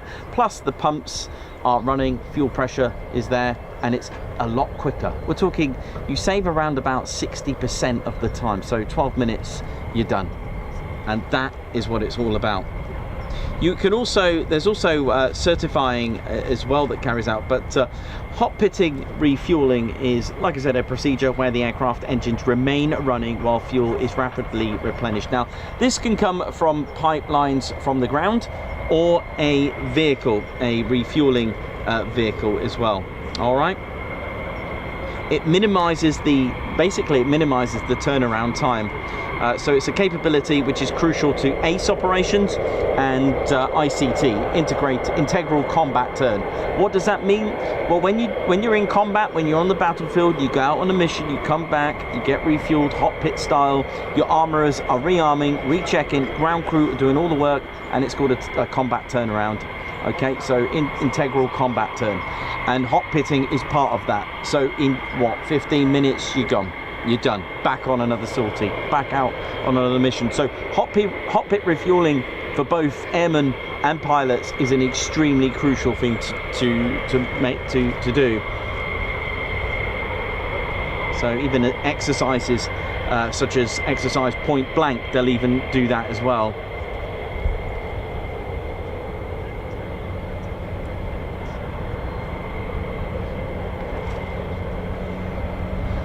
And again, F-35, Typhoon, F-16, you know, all these fighters, they all get hot pit refuel. So 10 to 15 minutes without entirely shutting down the... So ACE, if you've heard of that before, Agile Combat Employment. That's an ACE strategy. You've got ICT, Integral Combat Turn.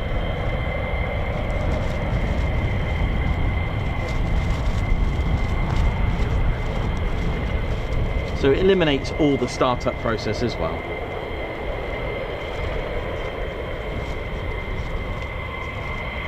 So the crew chiefs here would also get like a to be certified to be able to carry out this as well. They do have these, and they carry out these across different airframes as well. So there are certain crew chiefs that are certified to carry out the hot pit refuel. And when you're able to do that, it really means that, you know, that you can now operate in austere locations with a leaner force if you've got all these crew chiefs and ground crew that are able to do that. It's a team.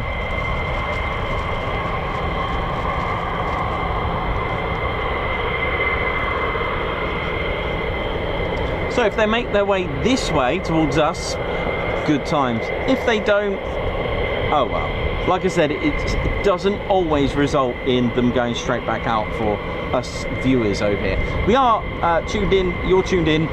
We're here from the bird viewing area, that's right, the bird watching area as they call it. We are in the official aircraft viewing enclosure. Plenty of parking, and there's some parking en route there's a little road that leads up to here. But yeah, it's a nice safe enclosure. There is a burger van as well. Sometimes we'll get the Finch's ice cream as well.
So with Mildenhall being so close, and aerodromes have what's called a military aerodrome traffic zone, which you may have heard me say. It's or MATS. Sometimes you'll hear MATS penetration, which can be approved for aircraft flying within the MATS.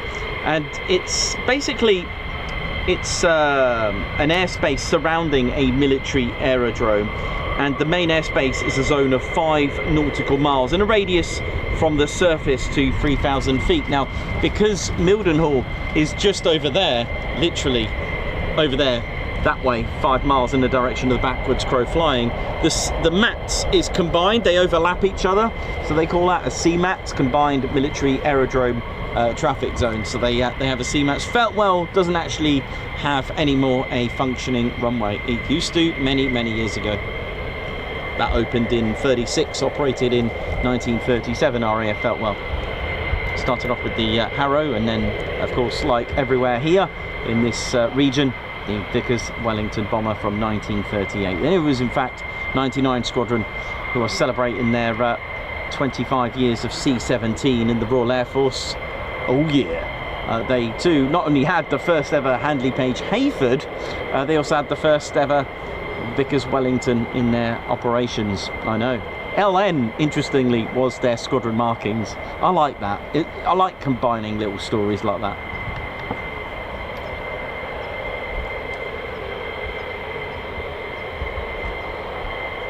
(2001). The C-17 entered Royal Air Force service. How cool is that? There's a beautiful tail on the much loved Zulu 177. Yes, she's got lovely Black Panther on there.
you go.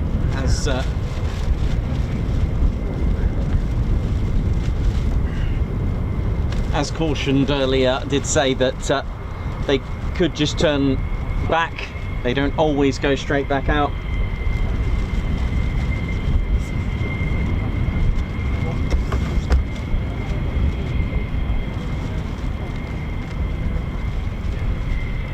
Which is a shame. We wouldn't have minded, but we still got 4 airborne anyway at the minute.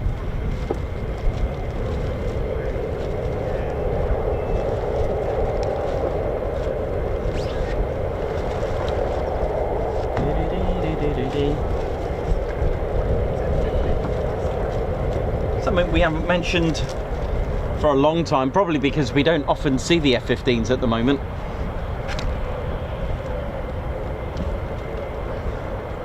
Is the Fweep sound. Fweep. I actually took the liberty maybe about 2 years ago to copyright to trademark Fweep. I know, right? I thought, why not? You can buy a Fweep. I've actually got my Fweep t-shirt on, which I'll show you.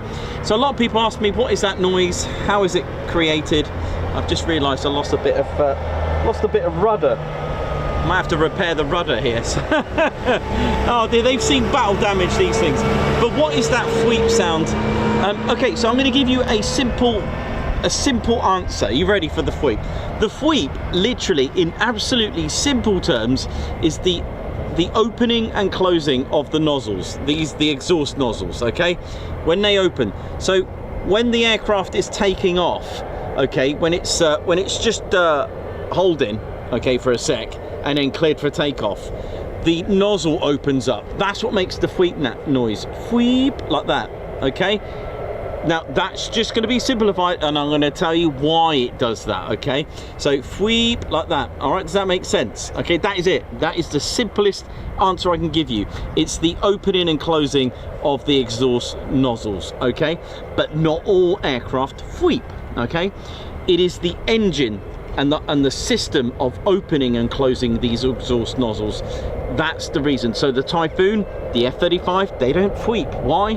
Because it's mechanical. Okay, it's hydraulic. I'm going to show you a diagram that will explain a little bit more. And the reason why, when I'm zoomed in, you see this, and then a second or two later you hear the Fweep, is because we are, what, a quarter of a mile away from the piano keys there. All right, so let's have a little look what's going on. So what causes that is actually called a senk, okay? Don't worry, I'll explain. Here's our senk, there it is. So there's our exhaust nozzle, okay?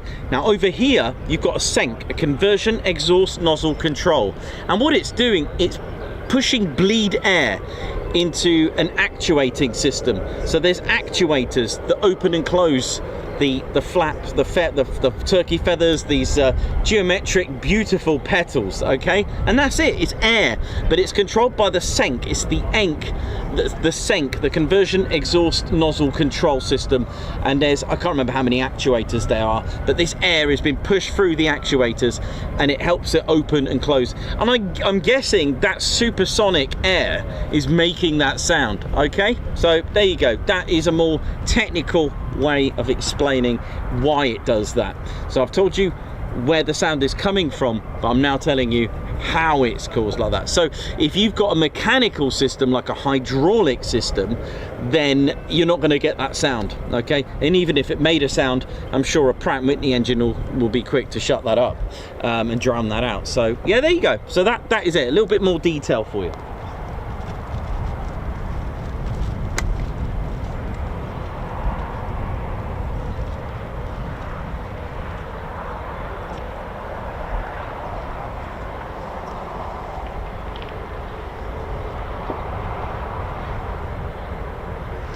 So engines that do that are the F100 family. So you'll get some F-16s that Fweep, as long as they've got an F100 engine. Pratt & Whitney though, the GE engines do not Fweep, okay? The ones on the F-15EX.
hopefully got to know a little bit more about the F-15 today.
No, I'm okay, thank you. Okay, cold drink sounds good. Yeah, because I know you've got an normal empty. I mean, I watch you. That sounds good. Okay, I'll take a ginger beer. Yeah, thank you. That's very kind of you. I'll take one. I haven't had one in a while. I love ginger beer. Oh, that's one now, actually. Yeah, that's a great idea. Oh, thank you very much. It's nice in here, isn't it? Thank you very much. That's very kind of you. Thank you. Yeah, that's excellent. I've got some biscuits. I'm all good for that though. I'm all good. I've got lots of little goodies. But in fact, this any day. I love that. The thing is, it's getting hot now. Yeah, it is. Yeah, the t-shirt will come out in a minute. And then you have to talk a lot. I know that. Yeah, oh bless you. Thank you. Oh yeah. Oh, that's excellent. That is ginger beer. I love ginger beer. Oh yeah, that is good. Oh, I'll tell you what, ginger beer. Oh yeah, Waitroses, love it.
How we're doing, ladies, gents, teddy bears. Our F-35's just coming in.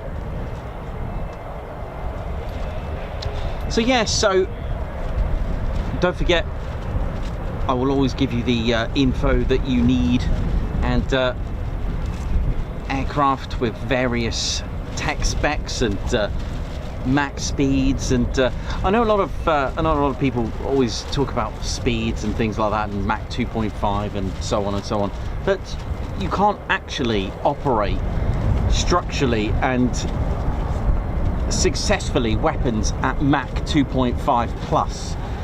Aerial combat, the spectrum of speeds is around 0.8 to 1.2 Mach. That is the speeds. So a lot of people do you know, that aren't really, you know, in the know or need educating on the fact that you know, they'll look at an F-35, they'll just go straight to the speeds. It always makes me laugh when someone goes comparison speeds. It's like, yeah, that's kind of gone out the window these days, speeds. It's not a racetrack. You know, the F-35 was designed for loiter time, to be stealth, to get the job done. The F-35A has an exceptional loiter time and range as well. And it's amazing. It's about, you know, how fast you can go. If you're a racing car, yeah, it's great to be able to have a max speed, but if you're not going to be able to use your weapons, what is the point?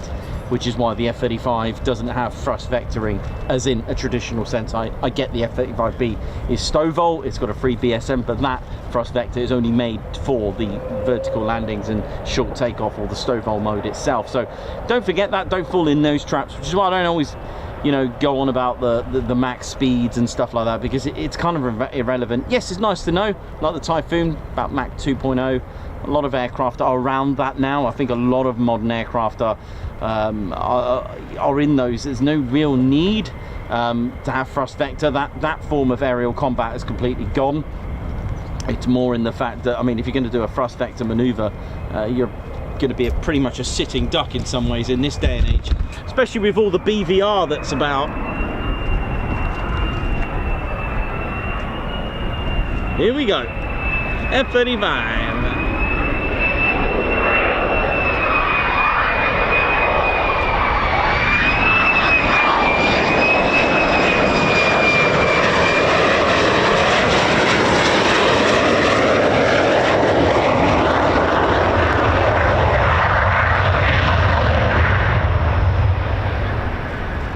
Don't forget when I said to you about when I used to work with cars, taking out gearboxes and engines. If you mess around with the max speed and lower the max speed, you can actually increase the acceleration, which is definitely what the F-35's got. It's certainly got some good acceleration with that as well. But of course, that is all down to your weight as well. Being lightweight does obviously help.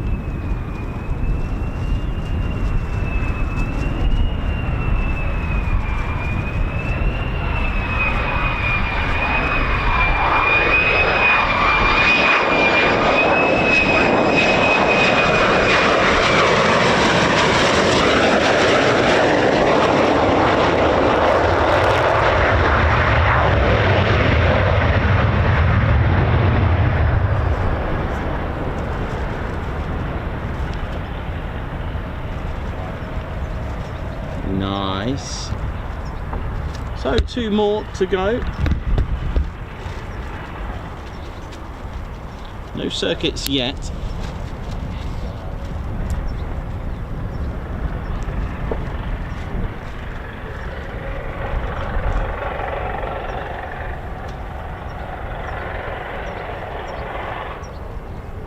Bobby, how you doing? Hope you're all good. Margot, Jake Jackson, Davey, Ellie J, Blocks, Aspen. So hopefully we get some more movement as well as regards to departures.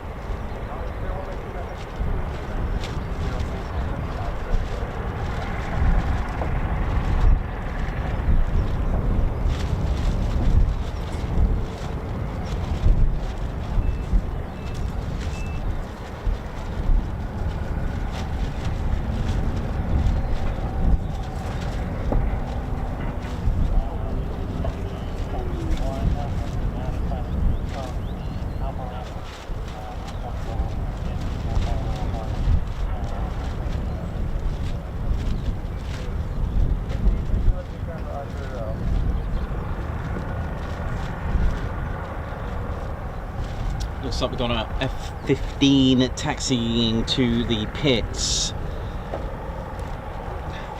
So they could be going out a little bit later on. Who knows? And that's the fun of it.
So you might see a F-15E Strike Eagle.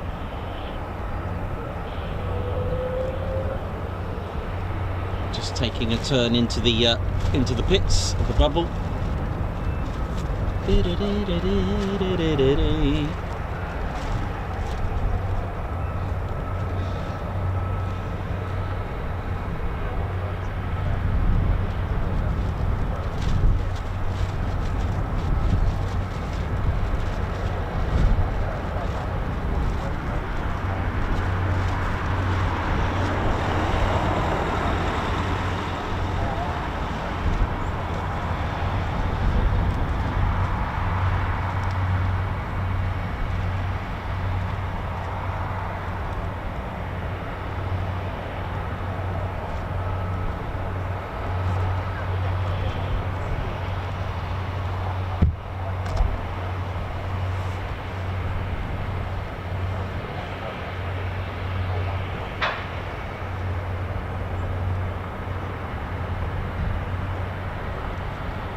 Oi, oi.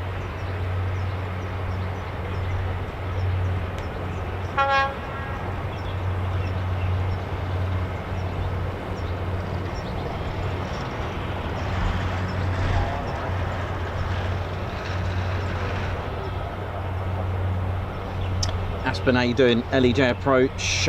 J Philip C, how you doing? Oi, oi to you. Thanks a lot, LEJ. Good, how you doing, man? Here we go. So is this coming? I think this is going to the. Oh, actually, hang on a minute. I've got ground crew coming out.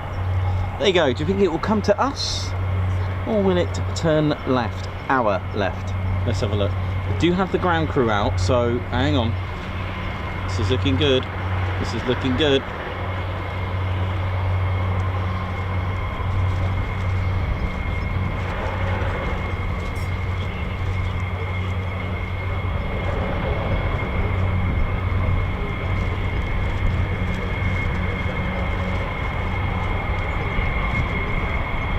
Come on, here we go, come on. The iconic shot of the catwalk.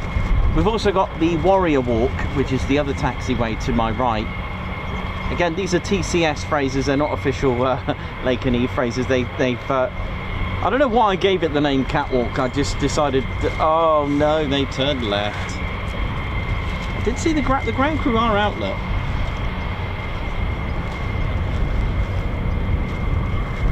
Oh, unless they're getting ready for them to come back after hot pitting.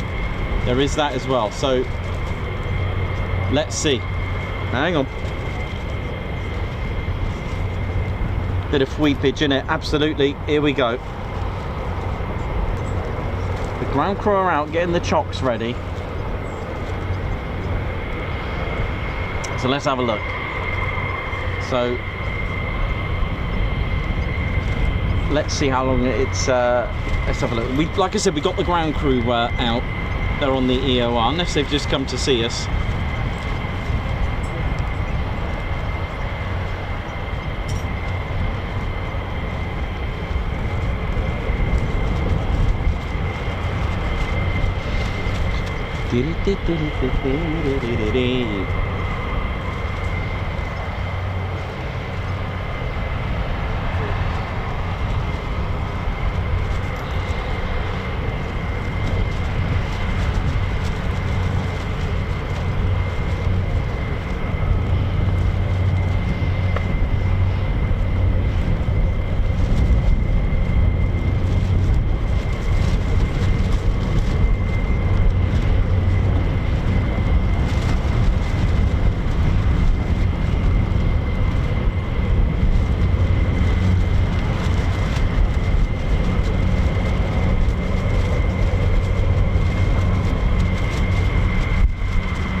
Let's have a look.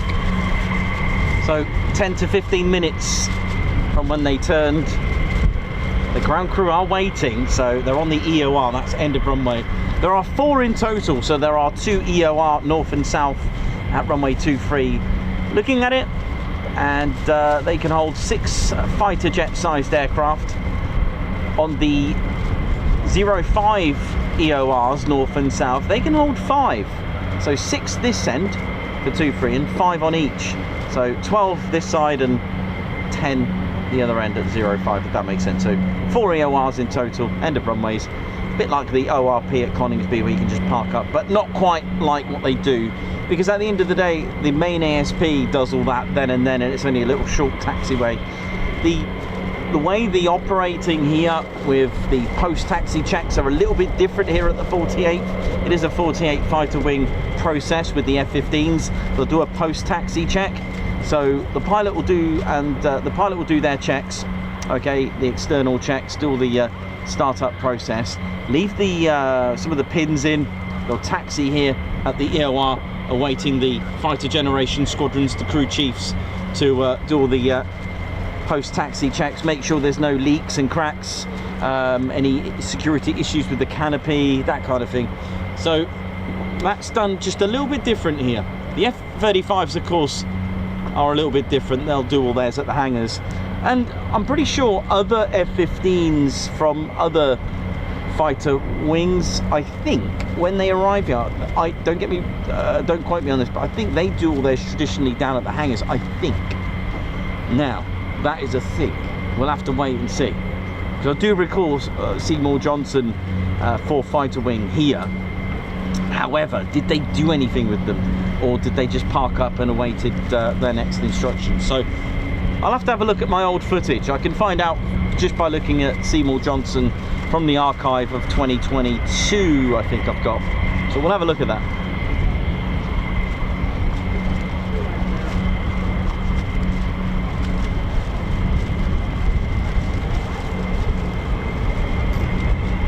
F-35. So our last 2 F-35s just coming in now.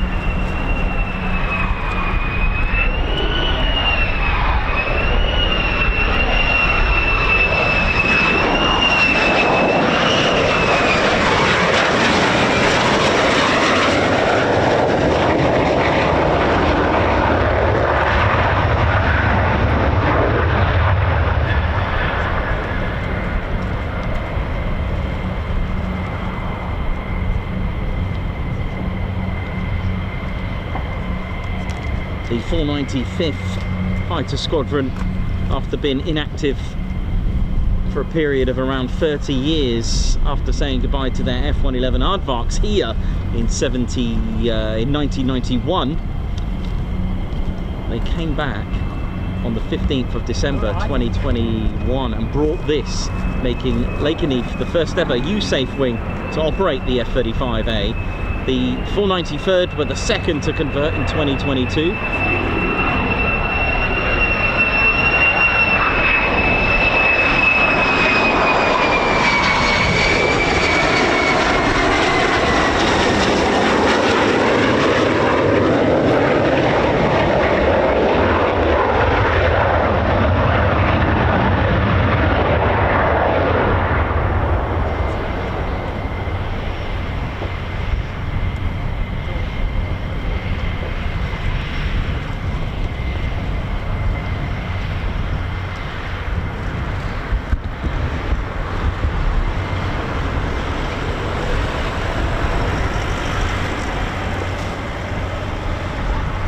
Look at that hair, look at him.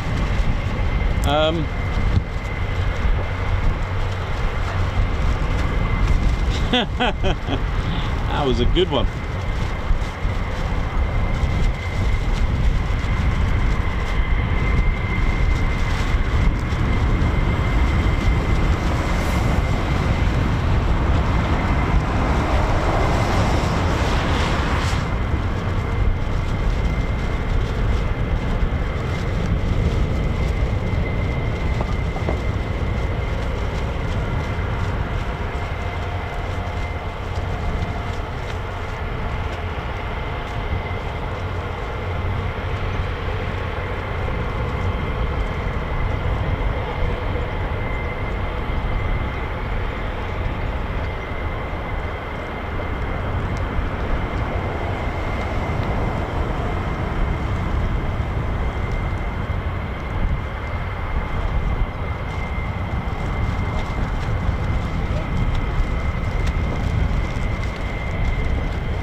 And I managed to remember to buy a lighter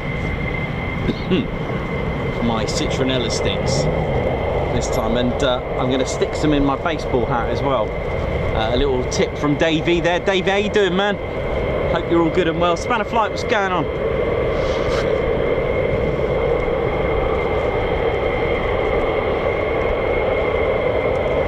Now, we know that 2 already hot pitted, so is this the F-15 we've been waiting for? Let's have a look.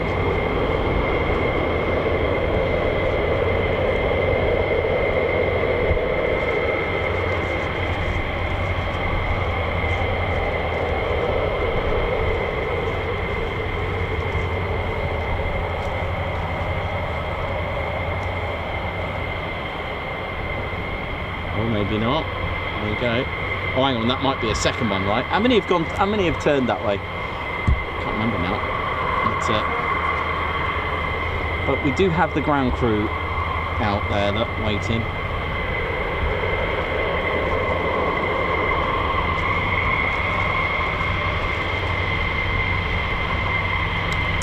I mean, you can see one of them here, look, just there.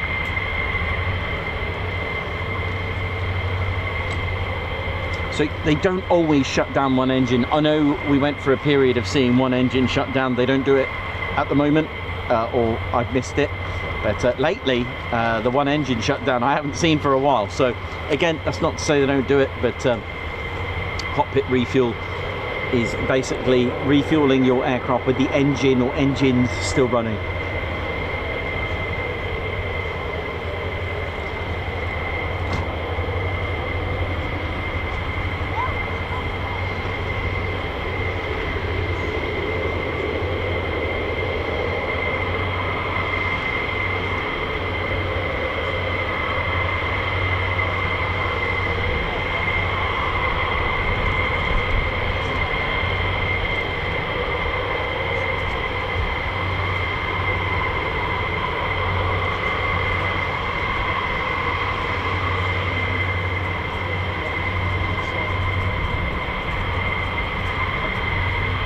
No, it's not missing a wing, it's behind the building from our perspective.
Sounds like one of them is complete.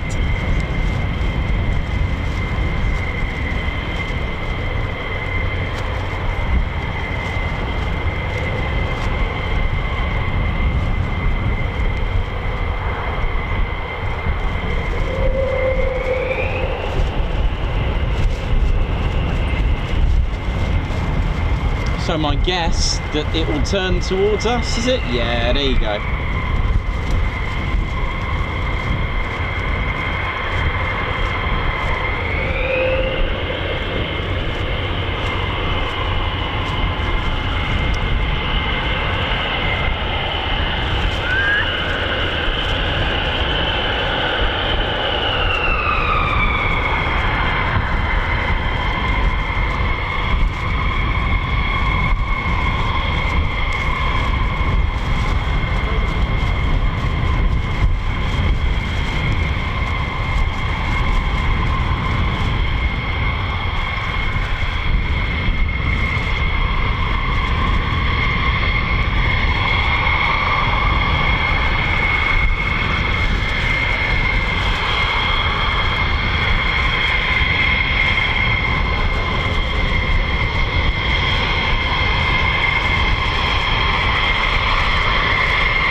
How we doing, ladies, gents, teddy bears? Hope we're all good and well. Welcome to the Ted Coningsby channel, live here at RAF Lakenheath.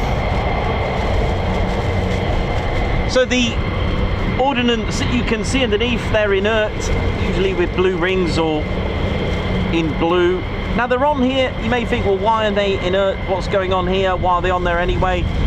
They are filled with cement to mimic the exact weight, because as I've mentioned earlier, with drop tanks, the performance differs with whatever configuration you've got. There are a range of ordnance.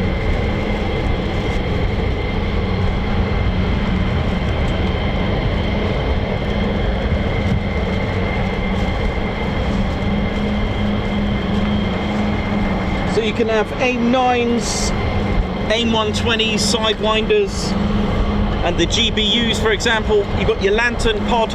So the lantern pod is over here. You've got your sniper pod here that's missing. You've got GBUs, probably, well, I don't know what they are. They're probably like GBU 10s or thereabouts, something like that. All the guided bombs. You've got your AIM-120s. You can also have, I think you've got AIM-9s as well. So you've got AMRAAMs on there. That's advanced medium range air-to-air missile. And then, of course, as mentioned, you've also got AIM-9s as well, the sidewinder. They are infrared guided as well. It is a sidewinder. Where are we? There's our AIM-9s and AIM-120s. GBUs here. So you've got your lantern and sniper pod here. And then you can have 3 drop tanks as well. There's one here. And then my 2 wing ones have, due to operational requirements, didn't need them.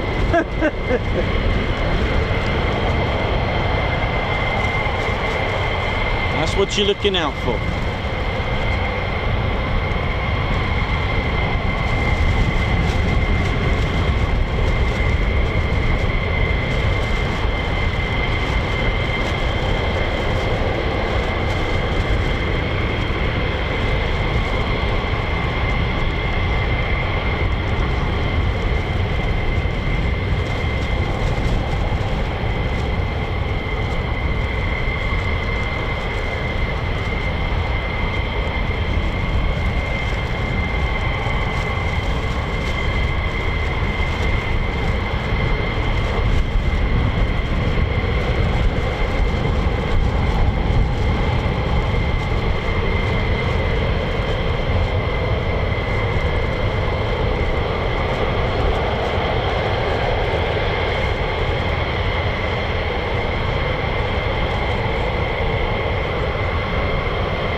The 48th started life on the 15th of January 1941, along with another 53 initial activations, the first aviation objective in preparation for a potential threat and a war looming. The 48th Bombardment Group Light began its life with 4 squadrons, the 55th, 56th and 57th Bombardment Squadrons Light, and the 9th Reconnaissance Squadron Light. A year later, those numbers had a little change. The 55th, 56th and 57th became the Bomb Squadron Dive, and the 9th became the 88th Bombardment Squadron Dive, because they were operating the B-18 Bolo. And then a year after that, in 1943, all 4 changed to the numbers that we know today. The 55th became the 492nd. The 56th became the 493rd. The 57th became the 494th. And the 9th, that became the 88th, became the 495th. And their original artwork remains for the 3 of the squadrons. The 4th, the 495th, not quite. Took a bit of some months of research, didn't it, Dave? Yeah. Davey and I were painstakingly carrying out artist impression from a photo that looked like was taken with the help of a Commodore VIC-20 graphics card.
Stuart Skeggs, how you doing? Thanks a lot for that. Guards marches coming up just after these departures. Well, hopefully we get departures. It could be just a bit of training. Never take that for granted, which we've seen before. They did some all their checks and it taxied back. So just never take anything like that for granted when it comes to military aviation.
So if you just tuned in, wherever you're watching on the Wobbly Jelly Dog and Bone or your Lamb Chop, welcome to the show wherever you're watching from in the world. We've got Julianne, Remco de Ray, Charlie Bravo, Phoenix Rising, Aspen, What Up, Alan Burden, Bat Purple, Tim Gooch, Brent Smith 05, Oi Oi, Aspen Captain A, Squirrel 4050, what up, Stuart Skeggs, how's it going, man?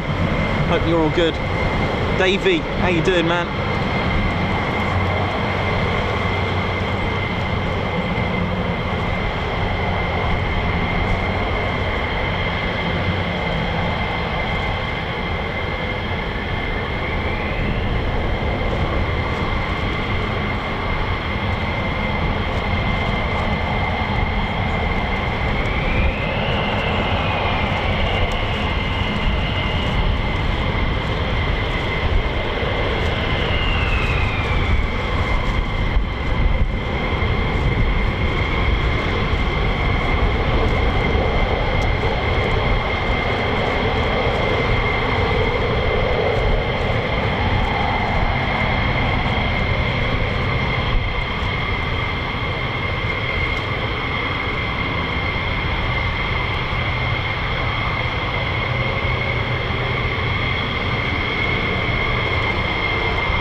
do a water shot right here. Come on. Hang on. Come on, come on, come on. Is this going to work? Right, get ready. Here we go. Come on, keep going. Yes. Oh, yeah.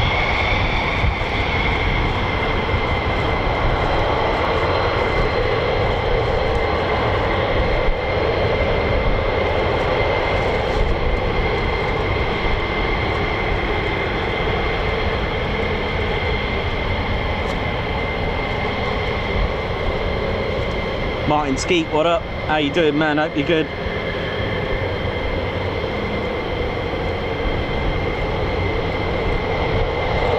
Avro, how you doing, man? Hope you're good, man. That was a little water shot there from Ted.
there we go, there's our P-38 Lightning, there we go.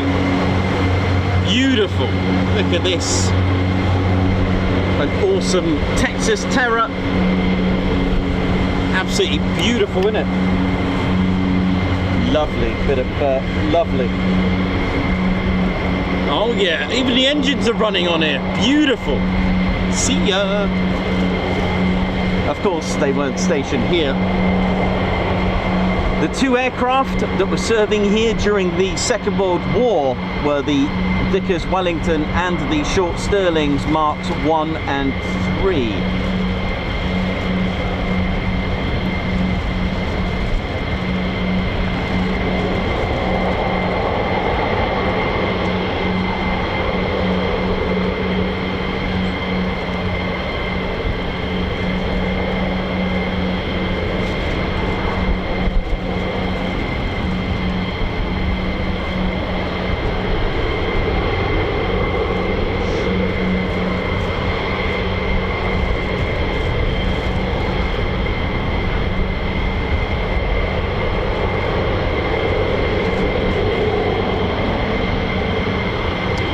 That P-38 that I just showed you, Texas Terror, that served with the 94th Fighter Squadron, the 1st Fighter Group. How cool is that, eh?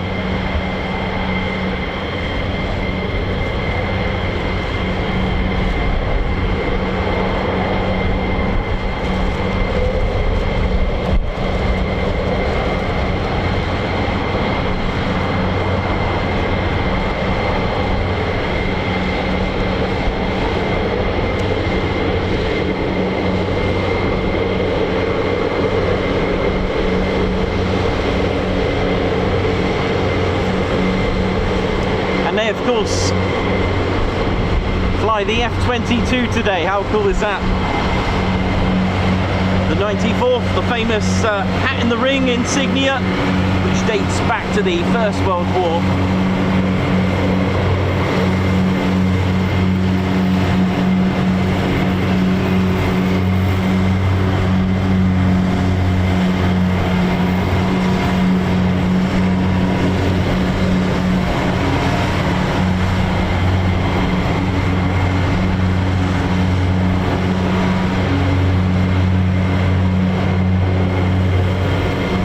The tractor's just trying to get live on the Ted Coningsby channel.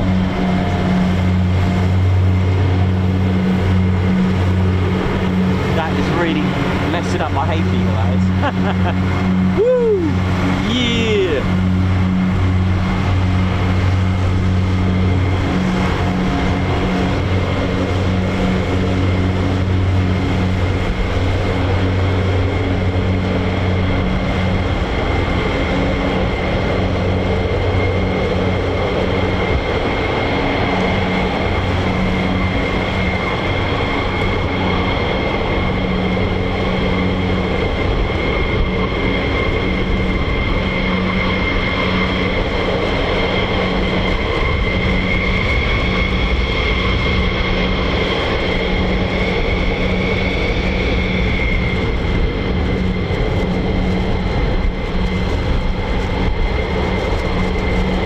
So a big shout out to the crew chiefs and the ground crew there.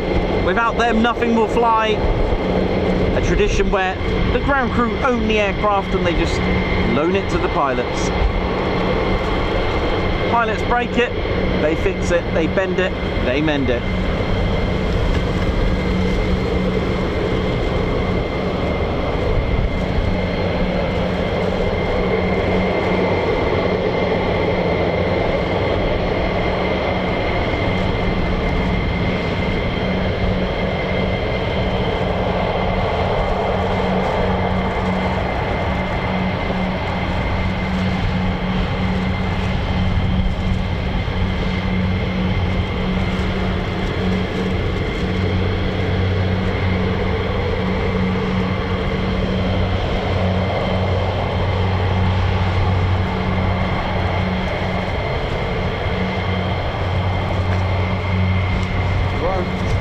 Hello. There you go. Yeah, thank you. Thank you very much.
Yeah, that's good.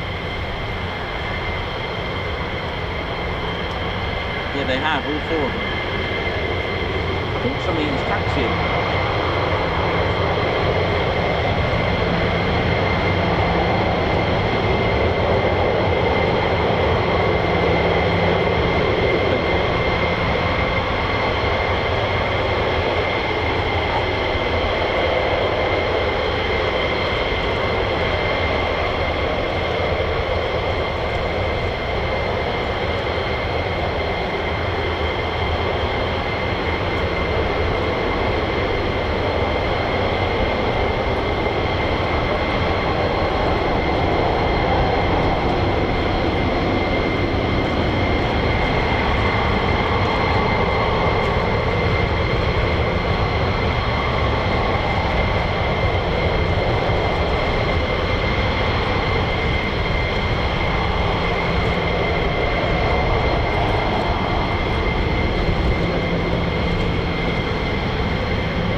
It could be, I don't know how many we got parked up. I can't work out whether it's, it looks like 3, so this could be the 4th one. I think there's a million.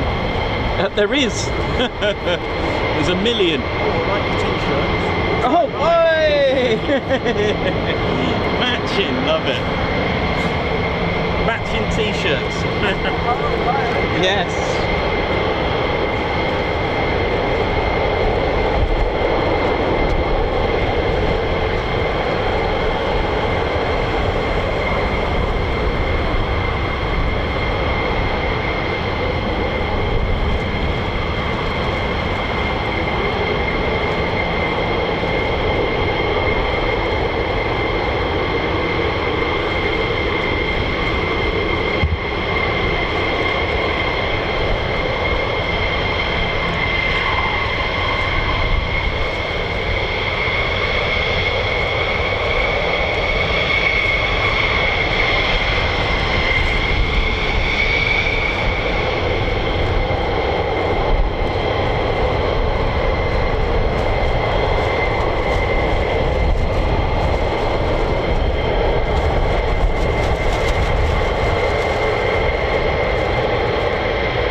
Welcome to the Ted Coningsby channel, live here at RAF Lakenheath. How are we all doing? Hope we're well.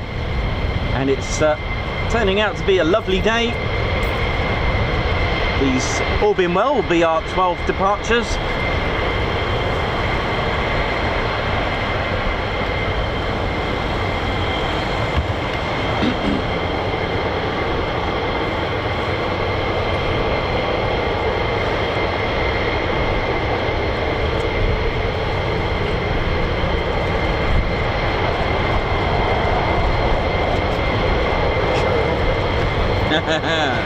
Oh yeah.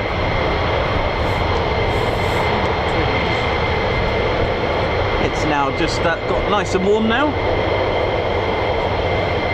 Big shout out to all roles here at Lakenheath.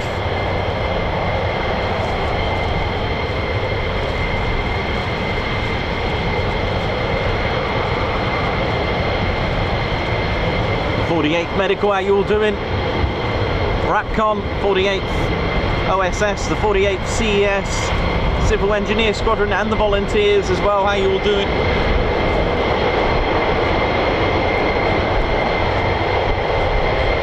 Here we go, what a shot, here we go, come on, yeah! Woo, yeah! The RAF Lakenheath Fire Department. 48th Operations Support Squadron, 48th Maintenance Group, what up?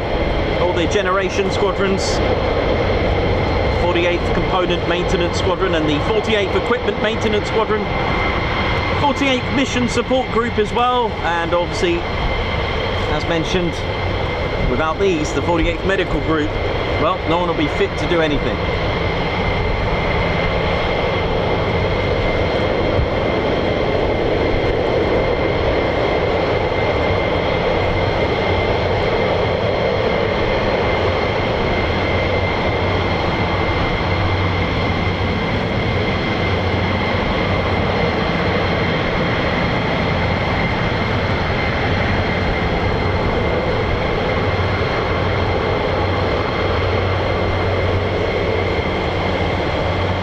And if you just joined us, don't forget to hit the like button, ladies, gents, teddy bears. Let's get this stream out there.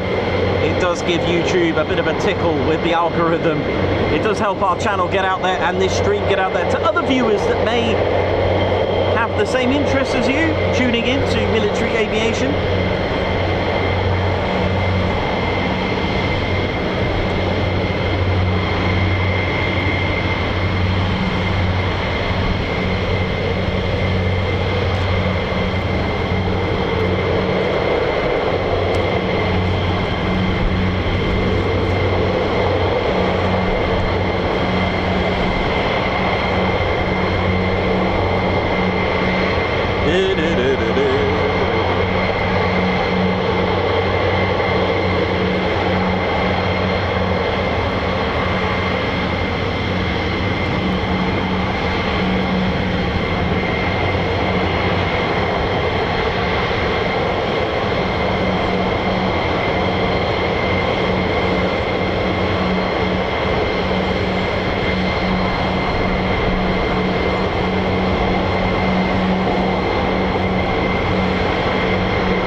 Here we go.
Absolutely splendid there.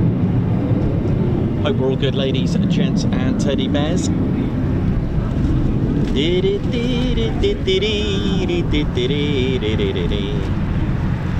Welcome to the Ted Coningsby channel. How are we all doing? Hope we're all good and well.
we go.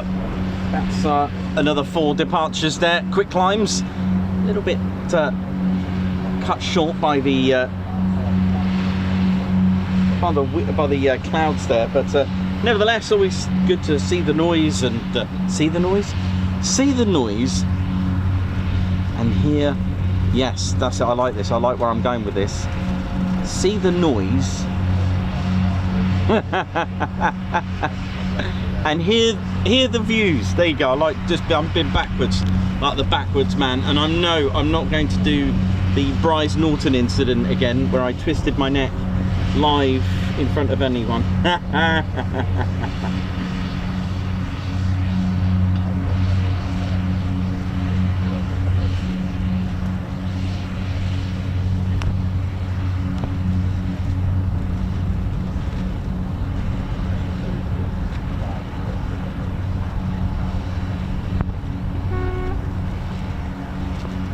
If you want to know more about the story regarding the one wing incident, I did give you that story a while back. I'm sure someone may have the timestamp. I had a model there to show you.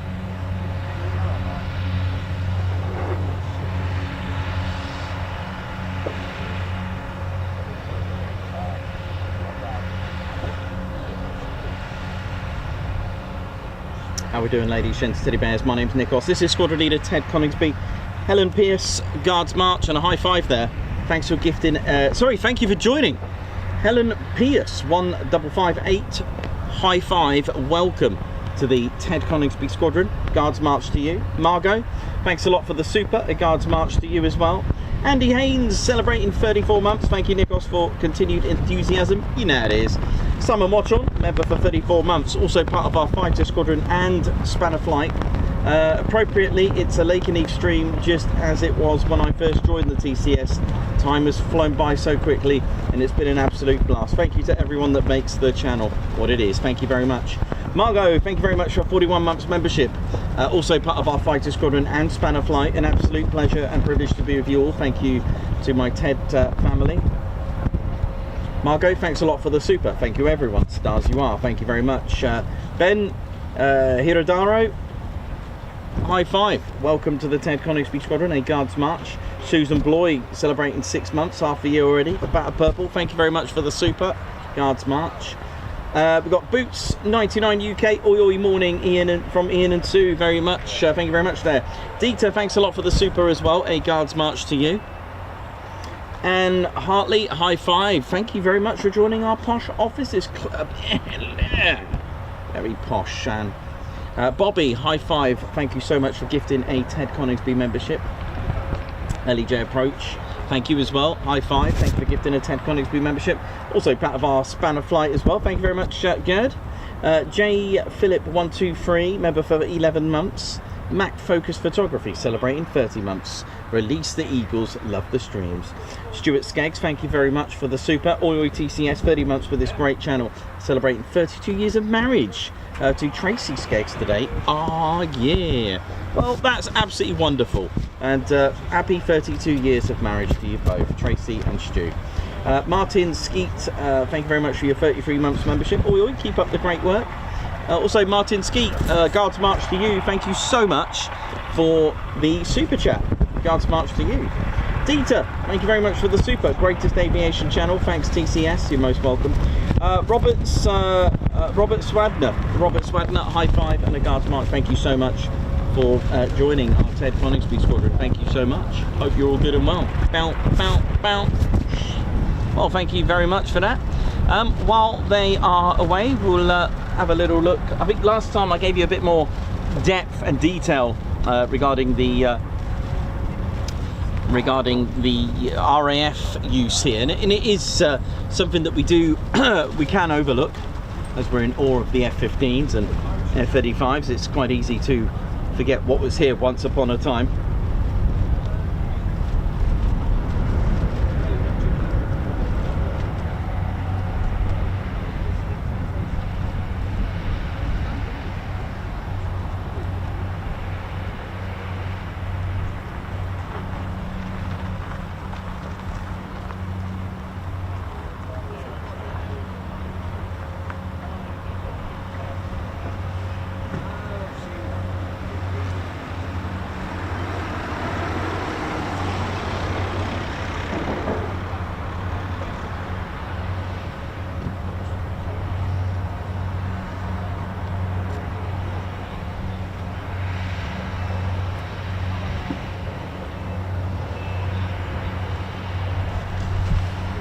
Well, it's certainly getting nice and warm now.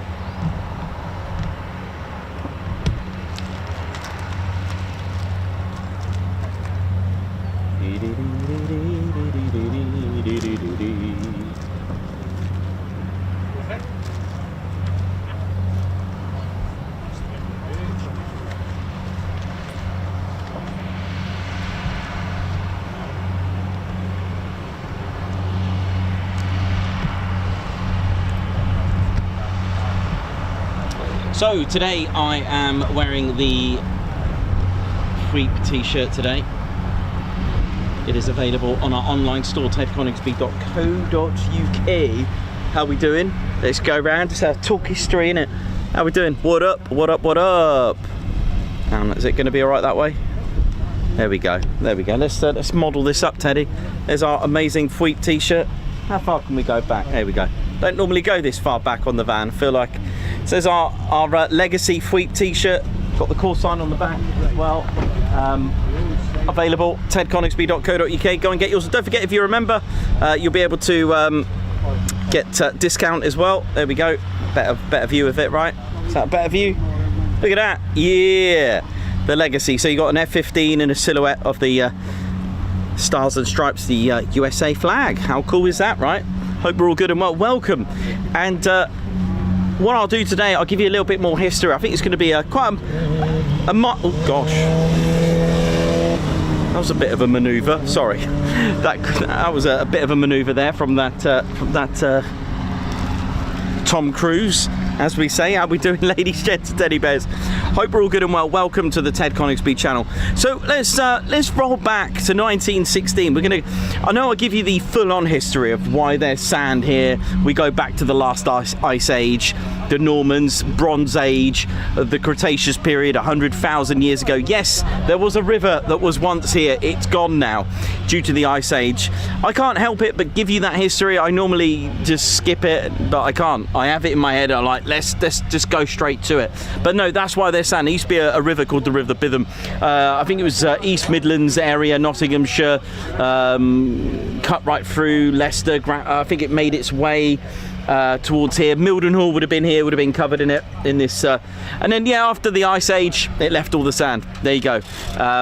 And there is a natural spring here as well. There is a spring that's still here. It's on this side, on the north side of the station, where the old tower used to be. And in fact, the airfield code on the ground, where the signal square for direction on the T-square, where they would use it to take off from when they had grass runways, is still there with LK written on it. It's still there. You'll have to go on Google Earth and have a look.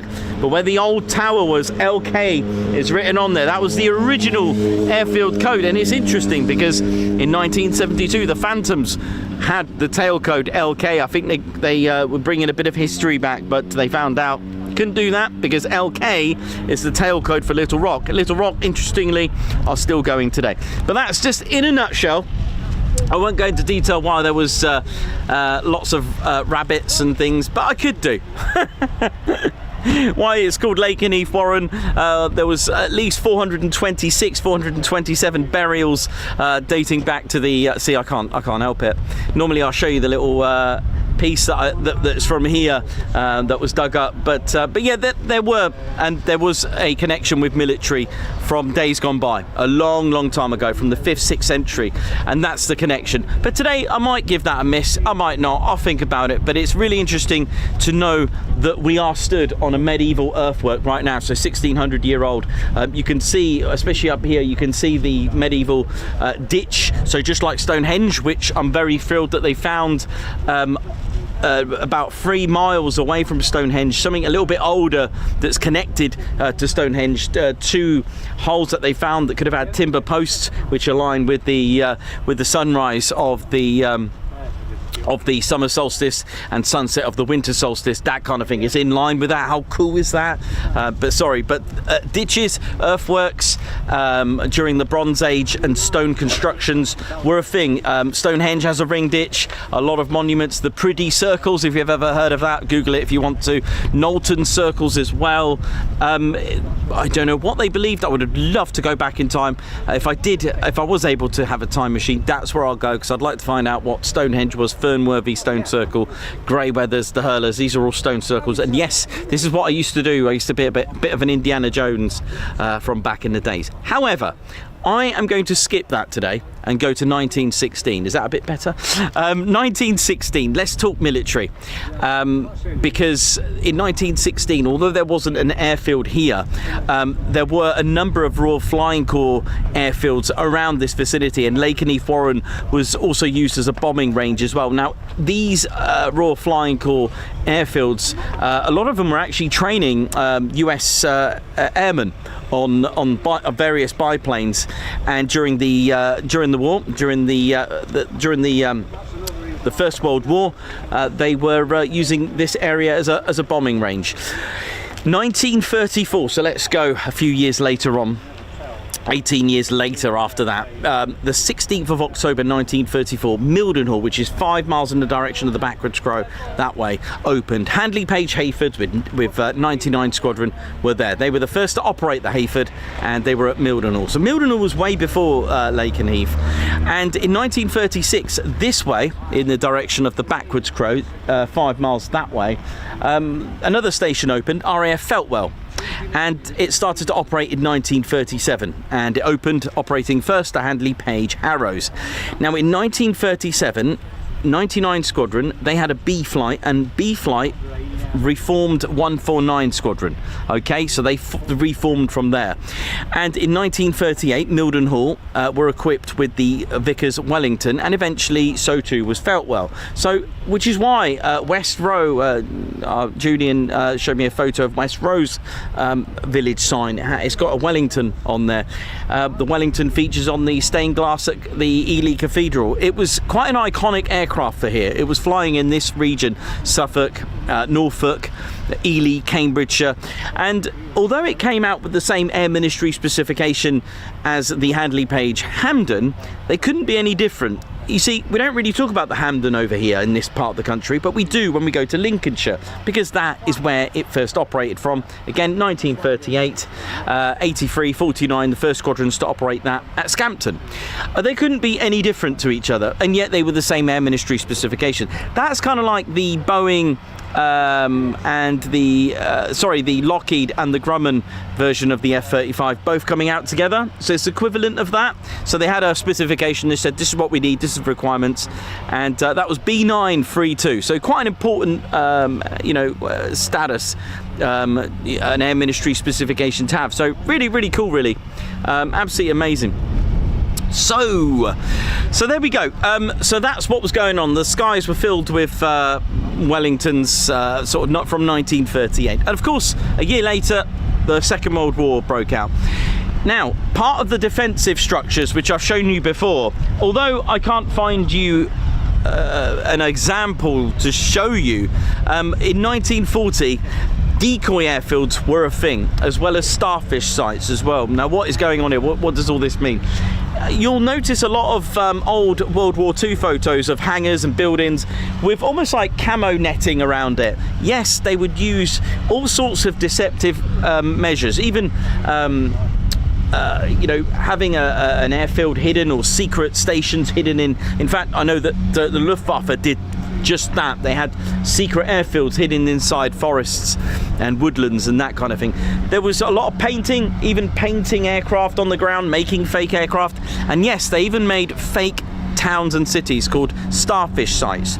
Now I'm going to tell you a little bit about that really quickly, because this is quite important for here, because Lakenheath, before it became a functioning station, was actually a decoy airfield. Yes, they had a fake Mildenhall. It wasn't just here, it was around the country. One that I covered was RAF Maxey decoy airfield. It was a mimic of Wittering.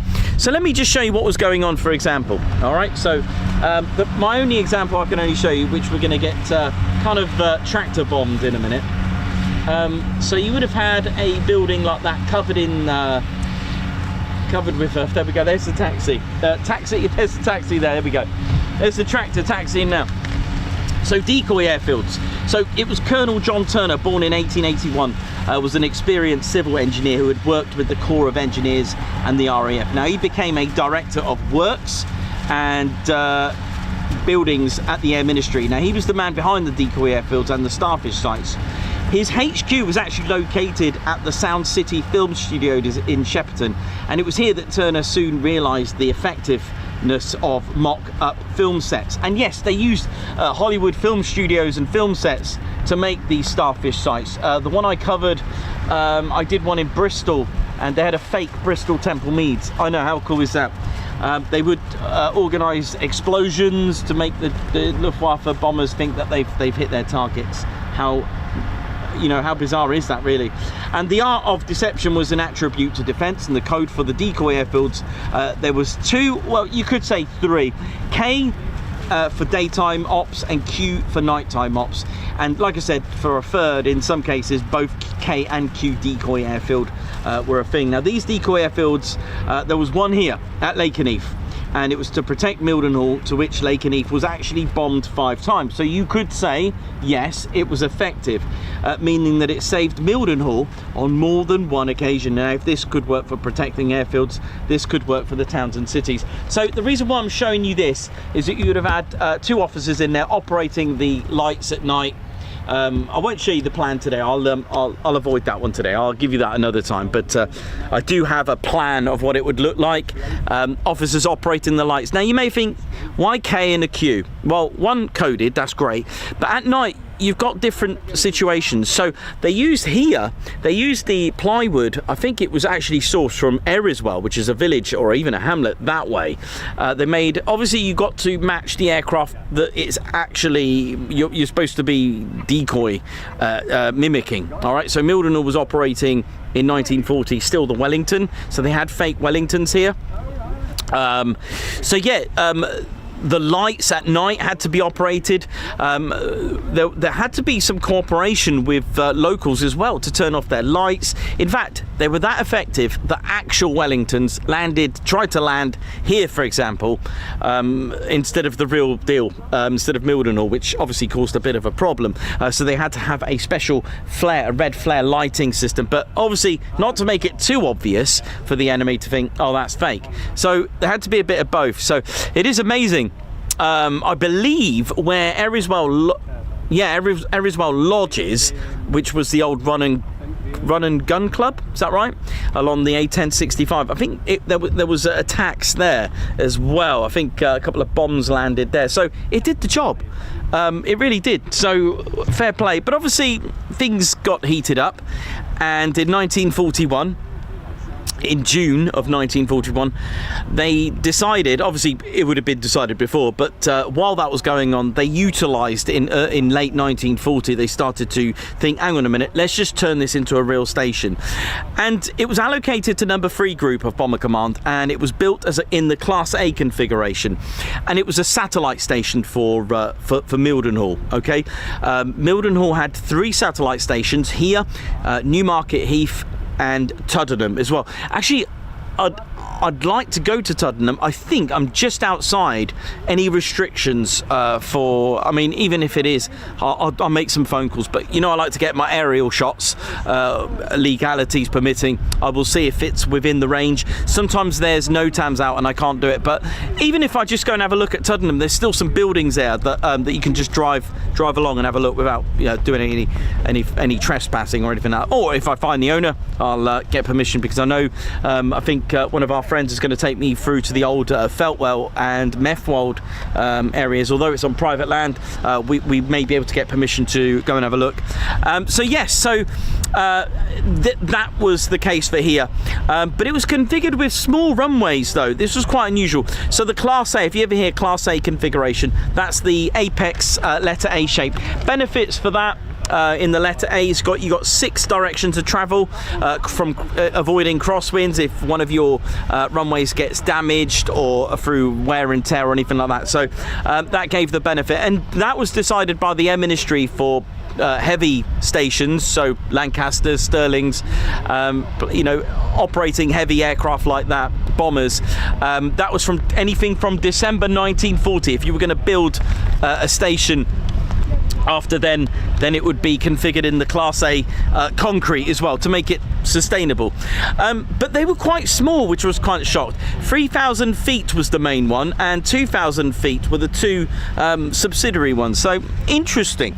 But anyway, Mildenhall's aircraft were dispersed to Lakenheath, but not as a fully functioning operations until November 1941, when it was number 20 operational training unit. They were the first occupants that came here with the Vickers Wellington. So the Vickers Wellington, the first air bomber to operate here. 149 started to use the runways at Lakenheath with their Wellingtons until transitioning to the short Sterling in late November 1940. Now, of the 1,047 bombers that took part in the raid, 41, so if you ever heard of the 1,000 bomber raid, the first ones were in May and then the summer. They were attacks on Cologne, and it was 1,047 aircraft, and they lost about 41. And there was a bit of a thing going on with a bit of propaganda going on here, because there was a lot of talk, a lot of exaggerations, but he wasn't. Hitler was really making a big fuss with his right hand man Goering. Goering, yes, Hermann Goering. I know, because I used to say Goreng, didn't I? But that's a dish, isn't it, in South Asia, isn't it? Anyway, yeah. So where was I? Yeah. So the chief in command of Bomber Command, Sir Arthur Harris, or nicknamed Bomber Harris as they called him, he wanted to collate 1,000 bombers. We didn't have 1,000 bombers, so he had a bit of pressure from the Air Ministry saying, well, the operational training units, why don't you get them involved? And his argument was like, well, they're training. They said, well, let them have some action. Let's get them involved. If they haven't quite, qualified, just give them a bit of a turbo boost. Basically, if you weren't qualified within eight weeks, let's say, or longer, just shorten it. So they got their wings a bit earlier and actually got involved. I know operational training unit did many units did actually take part in many actual raids. We're talking about, that's like saying 29 Squadron at Coningsby, just sending them off onto an actual mission. So of the 1,041 that took part in the raid, 41 failed to return. 149 Sterling suffered 0 losses. They claimed an ME-110 as well. Now, the first of the 1,000 bomber raids, it was called Operation Millennium, which involved the 1,047, a raid against Cologne. It was on the 30th to the 31st of May 1942. And number 20 OTU, who came all the way from Lossiemouth to here, they were one of the OTUs that were involved, because we didn't have 1,000 bombers. Coastal Command didn't want to take part, but they did on the last raid, by the way, just for your information there. So 20 OTU took part. They used 14 of their Wellingtons out of the 599 Wellingtons that were used in the raid. 149 also took part in the raid with their Sterlings. In January 1942, 20 OTU moved back to Scotland and settled at RAF Elgin, which we've gone to see the memorial there. In October 1942, saw a switch to targets from German ones to northern Italy, and in just 2 months 1,646 sorties from Lakenheath were carried out, with the loss of 62 aircraft. Now let's have a little look at the airfield. Let me just show you the first and last aircraft to operate with the RAF here. So let me get the Wellington. Let's have a little look at the Wellington there. And of course, on the 28th into the 29th of November 1942, something remarkable happened here. Let's have a little look. Because Lakenheath is actually a Victoria Cross station. And for those that like to know more about Pilot Officer Ron Hugh Middleton with 7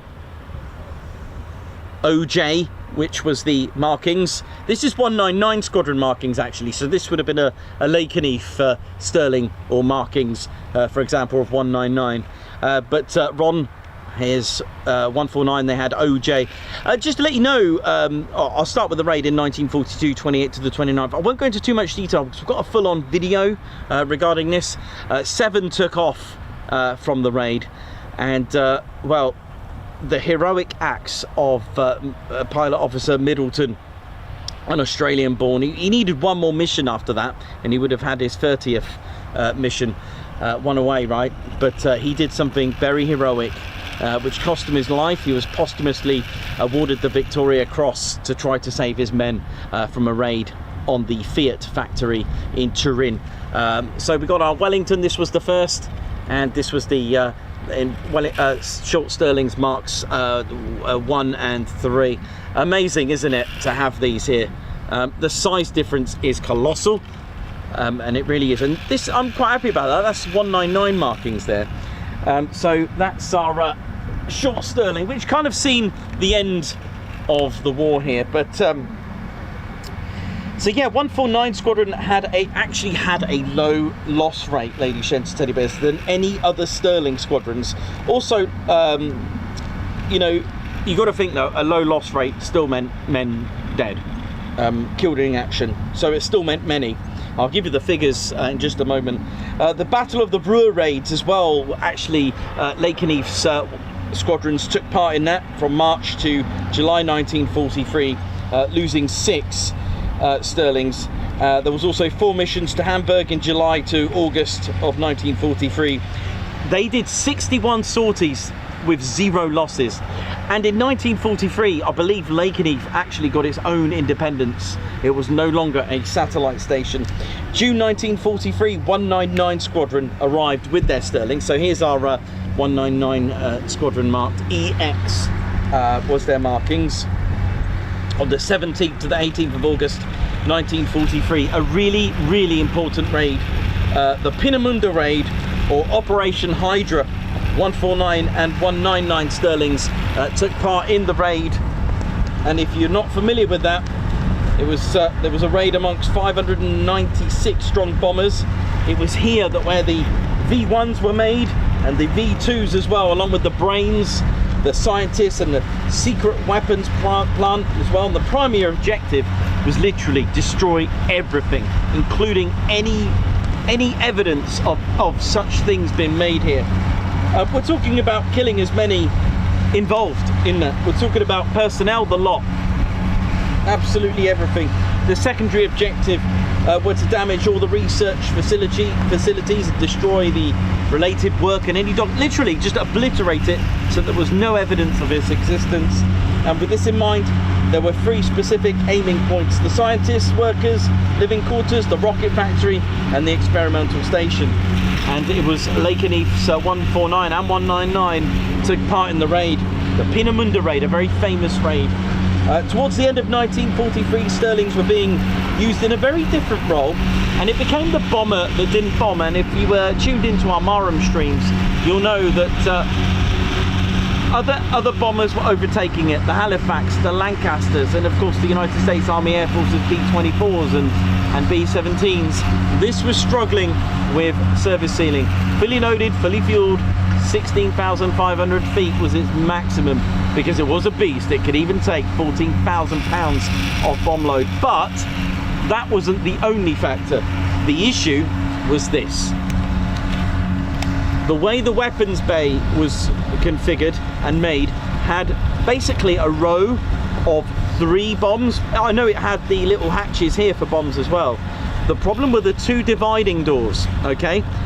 There was a bit of a problem, because you couldn't put anything bigger than a 2,000 pound bomb, which the Royal Air Force were being equipped with 4,000, 6,000, 8,000 pound cookie bombs, and also 12,000 pound tall boys and Grand Slams, etc. So this became the bomber that didn't bomb. The Mark IV had a tow bar at the back to tow the Horsa gliders.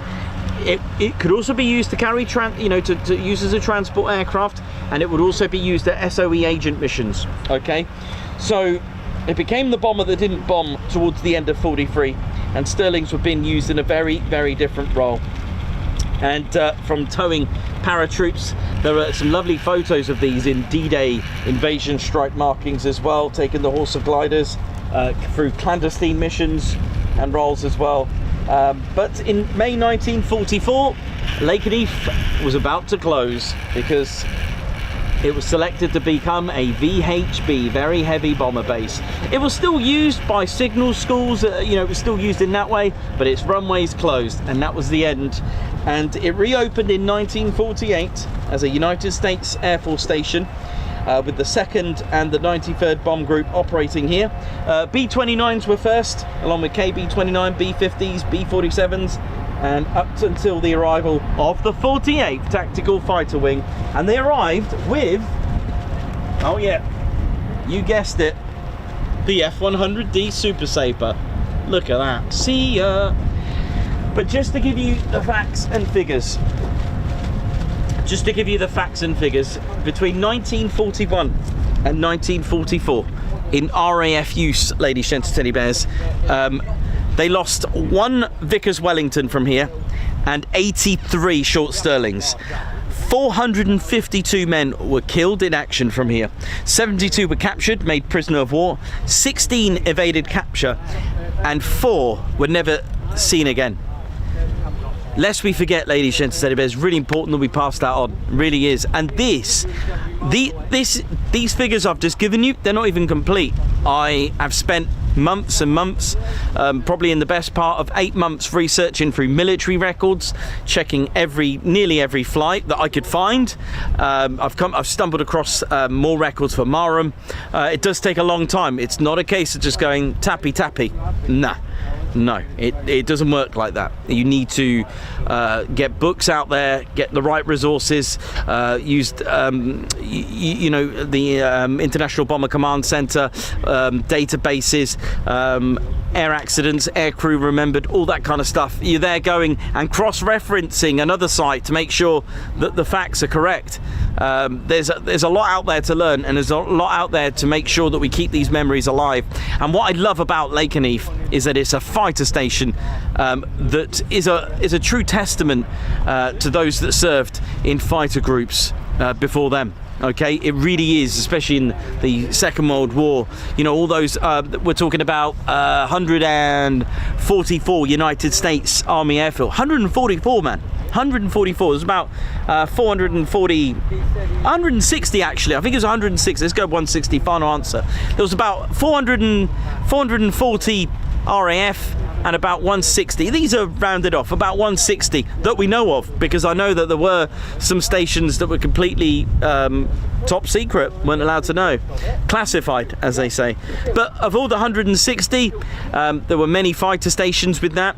And I love the fact that Lakenheath is a true testament of what, you know, that product of what's left. That helping out each other through bad times, through storms, and it's an amazing partnership. You know, all those men just leaving their homes, and yet, don't forget about the Eagle squadrons. I mean, what's going on there? 250 Americans decided to break the law in 1940, by the way. Let me just go 1940. By joining another air force, which was forbidden against the law in America then, to try and fight for freedom. How amazing is that? And you can learn more about that. They're called the Eagle Squadrons, and the legacy of these numbers are still flying today.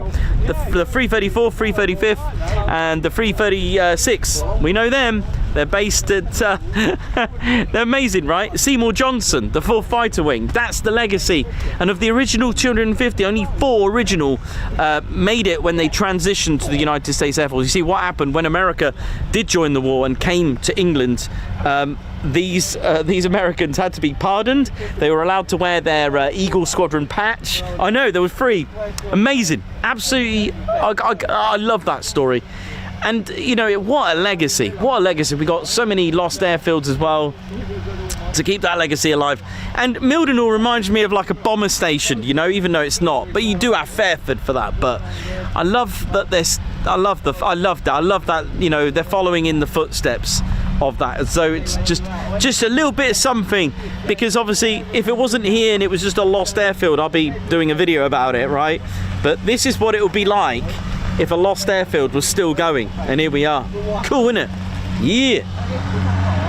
There we go. Right.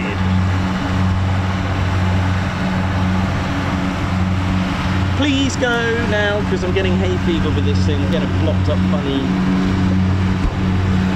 nose.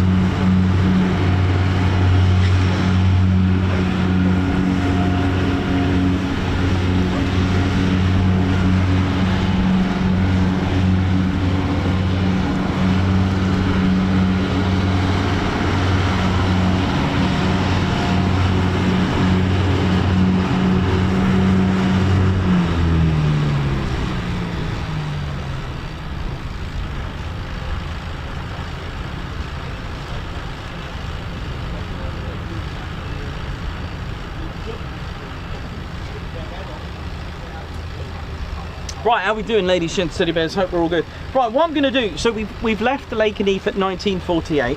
We need to go back 7 years before that. Let's see what was going on 7 years ago. Well, 7 years before that, we need to go back to 1941.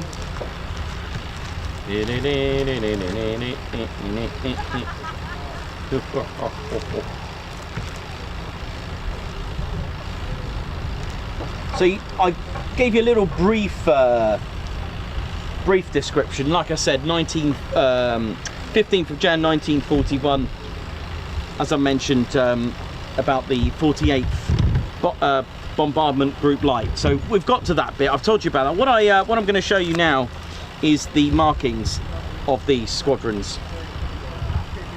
And me and Davey have found out a little bit more. So, like I said, the first it was called First Aviation Objective. And you'll notice that the patches are, well, they haven't changed much. 55th Bombardment Squadron, this was their original patch. And notice, I want you to take note of what way the Kestrel, because it is a Kestrel, what way it's facing. Look, it's facing from left to right. You look now in the 60s, it's going the other way. You look at the modern day 492nd patch, the Kestrel is facing this way. So it's pretty cool. I've got a patch with both, it's kind of cool. The 56 Bomb Squadron, you'll recognise that. In 1943, they also used this. You'll probably recognise that as well. The 57th, well, this is not going to need a lot of intro. That's the 57th Bomb Squadron. These are original, these are my little drawings, and this is my artist impression. Right, I think they're the Ravens, I think, but here's the thing, we need to change that to a bomb. Okay, that's what they were using. The 88th, before that, they were the 9th Reconnaissance Squadron Light. 1942, they became the 88th, okay? And the reason for this bomb sight here was probably from the A-35 Shrike. They were also using Apache. I can't remember what number that was. Was it an A30 or A21 Apache, something like that? That one I forgot. It's something I don't really mention that often. There was a training aircraft or a plane called an Apache. I know, right? And then in 1943, all these numbers changed. So they became the 492nd. The 56th became the 493rd, 57th became the 494th, and then the 9th became the 88th, and the 88th became the, as you know, they became, I know it's quite a lot to take in, right? They became the 495th. But they weren't the Valkyries then. Valkyries is a 2021 name, because they were also called the Thunderbarks as well, which that was when they were operating the, I think, actually, do you know what? I don't know if you knew, but the 493rd were also called the Roosters. Do you know, I'm thinking A24 now for the Apache. I might have to have a look.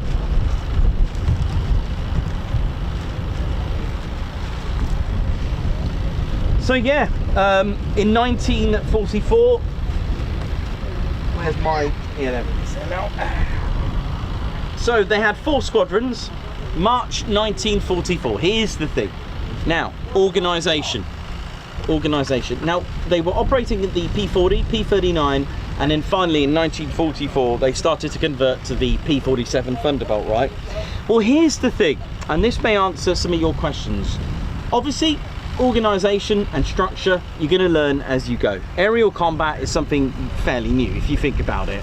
You know, World War I wasn't that long ago. Between World War I and World War II, there wasn't that much difference if you think about it, okay? So there was a decision to have, okay, in structures of 8th Air Force and the 12th Air Force, the 9th Air Force, all the Air Forces, there was a bit of a structure system, all right? And it may be something that you may not know. They decided that bomb groups would literally have 3 squadrons per group. Now, the 48th, that were called the Fighter Bomber Group, had 4. So they moved the 495th to another group, the 407th. Okay, does that make sense? However, they did change that later on, which is why, check this out, I'm going to show you this. This is a little bit of takeaway for you.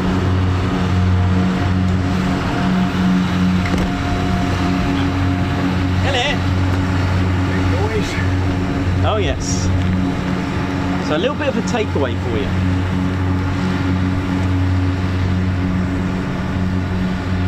because you can see the change with all the bomb groups. I'll show you this one first. So this is the a 3rd Air Division. These are all the squares, okay? I want you to have a look at this. It's going all right so far. Look, 337, 338, 339. Suddenly a random 413. Same again. 331, 332, the 333rd. Then suddenly a 410th. What's going on there? You know, even the 100th bomb group. You know, 349, 350, 351, and then suddenly, what's going on there? The reason for that is that they switched and said, actually, we'll have 4, which is why, if you remember, the 495th moved. So they would have had a random one in there somewhere along the lines. Does that make sense? So, but obviously, it started to get a little bit more, you know, bit more in sync and you know, ascending numerically in order. Okay, so that's the reasons behind why you've got a random 400th and something, for example, that is. Okay, so that'll be why they switched. They were going to have 3, but they changed it to 4. However, sadly for the 495th, their bomb group became inactive, and that was the end. So they were no longer. So it was just the 3 squadrons, and on the 21st of March 1944, the men of the 492nd, 493rd and 494th, they set sail on the Ile-de-France. Some made it on the Queen Mary from New York, and they've got a 2-day train journey, I think, and they made it to Hampshire. They made it to RAF Ibsley. Now remember, I want you to remember this. Now the 48th weren't a wing. They did not get wing status. They were under the they were assigned to the 70th Fighter Wing of the 9th Air Force. So this included rigorous training program designed to train them on future important roles. So dive bombing, close air support, night flying, glide bombing, low-level reconnaissance patrol. And on the 30th of May 1944, the title bomber dropped. They were now called the 48th Fighter Group, and they were part of the 9th Air Force. They took part in D-Day as well. In fact, they carried out 2,000 sorties of that Normandy campaign, of the 14,000 that were actually done throughout. On the 18th of June 44, they moved to Dujammu, and they took part in Operation Market Garden as well. And obviously, you all know I love the P-47. They used this P-47 throughout the whole of the war. Did you know that the P-47 also had a 300 horsepower boost in here? I think it's this tank here. You can fill it up with a water and alcohol mixture, or is it this one here? Actually, I should know really. It's somewhere here, and it gives you a 300 horsepower boost, a bit like Fast. You all seen Fast and Furious, right? Yeah, I know we have. It's a bit like that, you know, with the NOS. So the water and alcohol mixture would boost it, and you're probably thinking adding water to an engine would actually probably harm it. Well, the thing is, when it would cool down the pistons, so it would give it more power. So it was quite clever when they did it in that respect. So that's kind of a cool thing. But the 48th, they kept supporting all the way right up to the end of the war, and on the 8th of the 5th, VE Day, as we know, that was pretty much it. So the 48th, they moved to America. Well, they actually backtracked from France to through Laon and the other places as well. And when they got to America on the 7th of November, they became inactive on the 7th of November. So tallies for them, although they got tons and thousands of ground attacking tally to do. I wonder how many vehicles they destroyed. Quite a lot, right? They did get some aerial victories. The 492nd had 3, the 493rd had 8.5, and the 494th had 8. Again, they don't sound high because that wasn't their role. They didn't really engage in aerial combat that much. It was more to attack the ground, take out the tanks, take out the vehicles, take out the railways, take out locomotives, gun positions, that kind of thing. That was what their role was for. If you want more aerial victories, you need to go to, as in for the Allies, you need to see the 8th Air Force's fighter groups, and of course the RAF's roles as well. So there we go on that one. So they became inactive, and finally let me just pop that down there a minute, see if I've got any But they became activated again in 1952, and they were given wing status, so they were now a wing. So this is where we start to have the wing status. Do you remember when I first started doing this? Do you remember that when I said about, oh, it's quite embarrassing in a way when I think about it, but hey, when I said that the 48 fighter wing weren't in the Second World War?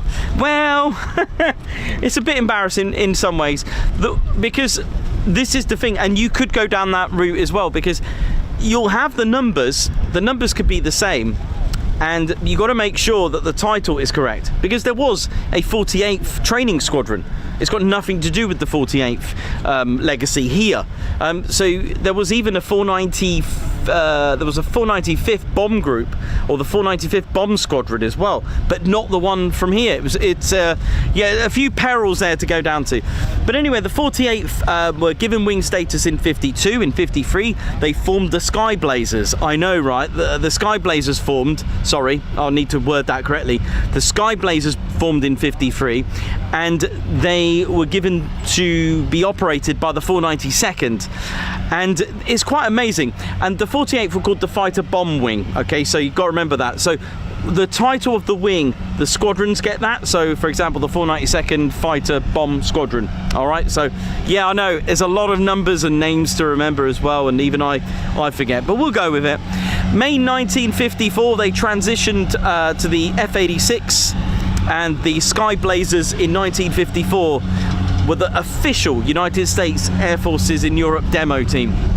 They carried out the first displays on the 4th of July 1954.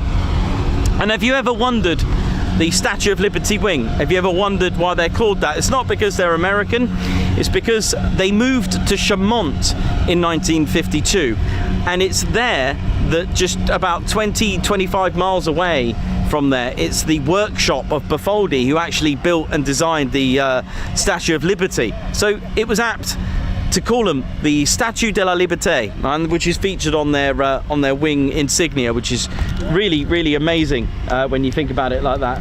And that's why, and they are the only wing with a number and a name. So I find that, I love that. So they had almost like a naming day, a naming ceremony, and the Sky Blazers were a team of 4. Some lovely pictures and patches as well that I've come across. So in 1956 they switched to the F-86. Sorry, the F-100. Sorry, that grass got in my eye. They switched to this. Let's have a little look at our F-100D Super Sabre. There's our F-100. Beautiful. So 1956 they were using this, and in 1957, with a little deactivation, they reactivated as the 48th Tactical Fighter Wing. And on the same year that the Beatles were formed, on the 15th of January 1960, the 48th Tactical Fighter Wing, and don't forget, they only had the 3 squadrons. The 495th were still not around yet. They moved to Lakenheath with this, and they had a tailcode system, LR, LS and LT. Now L for Lakenheath, and then a second letter to denominate the squadron.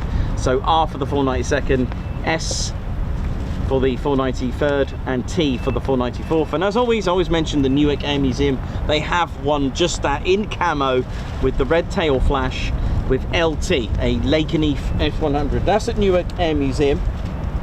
And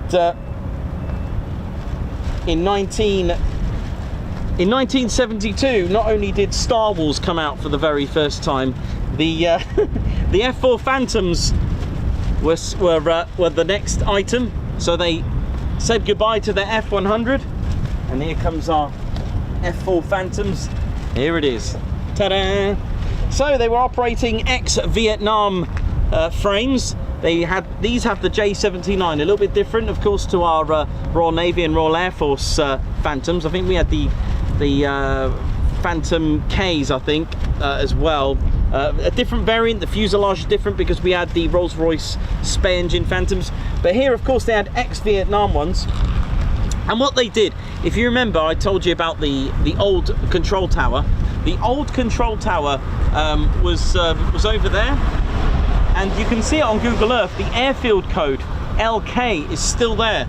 And what they did, they scrapped the tail code system with LR, LS and LT.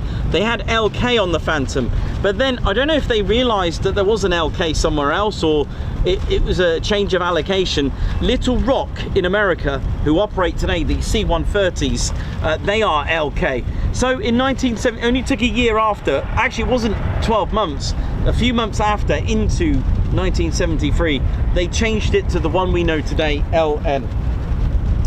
And then they had the Phantoms for about 5 years, because in 1977, another change for Lakenheath, if I may. And of course, it was the time for the F-111 Aardvark. And the 495th were reactivated, so Lakenheath's 48th had 4 squadrons once again. They were reunited. So the 48th Tactical Fighter Wing had another welcome back its 495th, who was with them since 1941, but they became inactive in 1944. So they came back after what, 33 years? So the 495th Tactical Fighter Squadron, their nickname was actually called the Thundervarks. I know, right? How cool is that? And of course, the very famous raids, which gives full tribute to the camo F-15. It is indeed 40 years since the raids of the El Dorado Canyon, and it is in tribute to the call sign Karma 52, because on the night of the 14th of April 1986, the Libyan raids began. 8 F-111 Aardvarks from Lakenheath took off, followed by another 16, so 24. A daring raid, because due to flight restrictions, they had to go the long way. They had to do a 14-hour round trip in radio silence, where the autopilot on the F-111s wasn't brilliant, especially when it came to air-to-air refuel. They had to stay very close to the KC-135s and the KC-10s so that it wouldn't spook people out, the enemy. And enough was enough. It was against terrorism. And I believe, if I've got this right, the loss of Karma 52 is possibly a first aircraft loss through terrorism. I was listening to a video from one of the pilots, I think Puffy call sign, and I think he said something along those lines, I think it was. But yeah, also Upper Hayford also took part with the Spark Varks, the EF-111s as well. The Royal Navy with their F-14s and A7s as well. They also took part, and sadly there was one loss, and with the loss of the crew, which was flown by pilot Captain Fernando L. Ribas Dominici and his Wizzo, Captain Paul F. Lawrence was sadly lost. The only loss, which in tribute is the reasons behind. Now, Karma 52, for your info, was assigned to the 495th. So Karma 52, the crew, they were the 495th, and during their time, so it would have had a green tail flash here with LN, and Karma 52 was sadly lost. The 495th were, and I think today they still have an operational training role here. They are like an OCU, and I believe they were the OCU for the F-111. I think it was the F-111F Aardvarks that were here.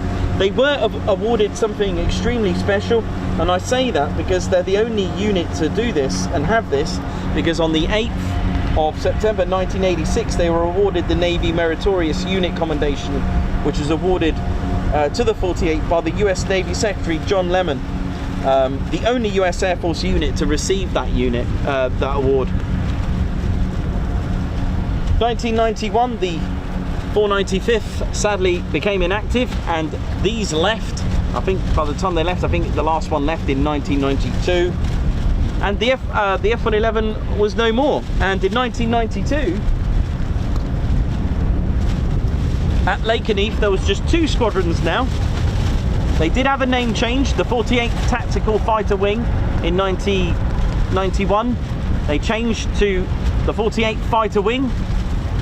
And in 1992, there was just 2 squadrons, the 492nd and the 494th, and the arrival of the F-15E Strike Eagle. Here we go, look at this. Yeah. Which is why, if you have a look at the boss jet, on the inside, you'll see just, or I can't remember how they've done it, you'll see that it's just got red and blue because that was the 2, that was the original 2. So yes, 1992. In 1994 though, the 493rd became activated again, but this time with this, the F-15C. And this is indeed a 493rd with the black and gold colours. I don't know if you can see that very well. So this is the C model, the C variant. Look at that. I think later on they did receive their D models as well. This is a very famous aircraft. It's Dirk 21 was the call sign for this one. On the 24th of March 1999, strikes against the Serbian targets on a mission called Operation Allied Force, and in just 72 hours, 4 aerial victories for the 493rd Expeditionary Fighter Squadron. Knife 1, Freegot 1, Edge 6-1, and Dirt 2-1, the call sign for this very F-15, claimed 2 MiGs, 2 MiG-29s, and one of the canopies is actually here as a trophy.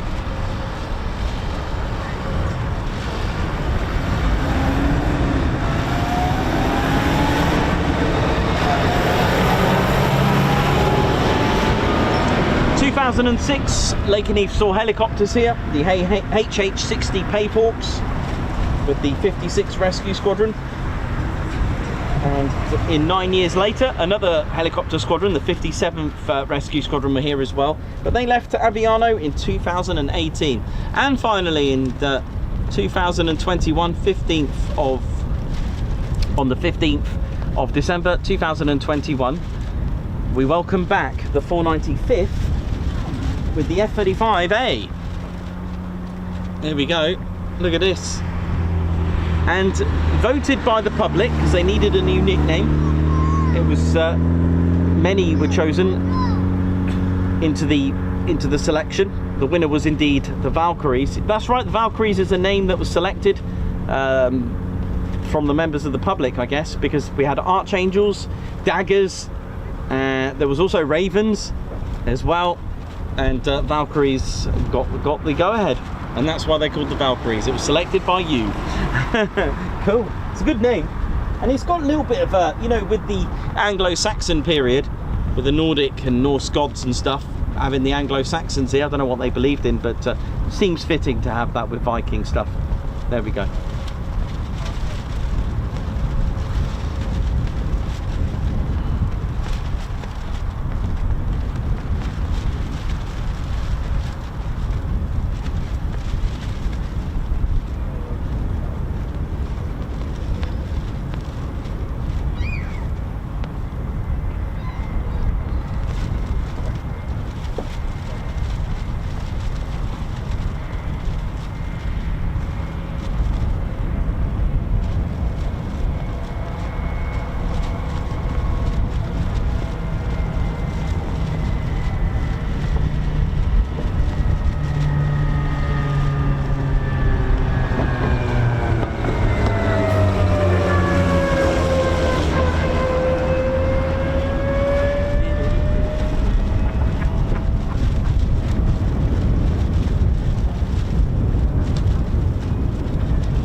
Yeah, So for those that were eagle-eyed, my Kestrel is black, I know that, but it wasn't. It's a very, very, very, very, very dark brown. So that's the legacy there of the modern day Kestrel looking this way, and the older original Kestrel that was, I love this because it looks like this was the same colour scheme, but what a great patch that is.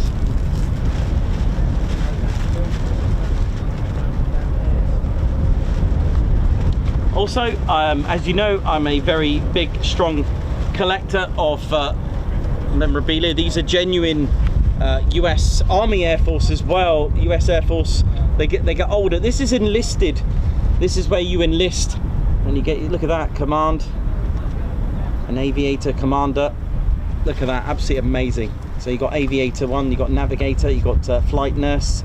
This is, I worked this out, it looks like this is probably my oldest one, this one here. It's the United States Army Air Force, and I believe that is for those that were enlisted. So this is like a commander, command pilot that's been enlisted. And again, this is the top, that's probably the highest ranking one I've got here. That massive one, so there's a bit of a change here. Now I'm going to tell you, so weapon systems operator, weapon systems officers would have it. I'm doing pretty well by not mentioning that. So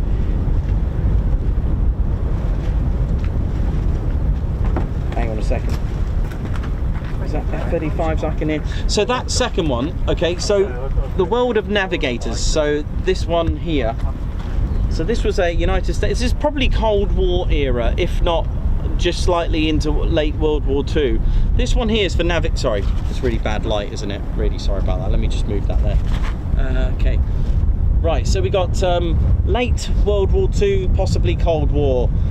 This one for a pilot, right? This one is navigator, okay? And can you see the colour? It's like an alloy of silver. It's got the silver markings. These are genuine, by the way. These are not knock-off ones or anything like that. These are genuine. So the next one is enlisted. Now, this one here, the bigger one, is for anyone that's serving under the category of a CISO, a combat systems officer.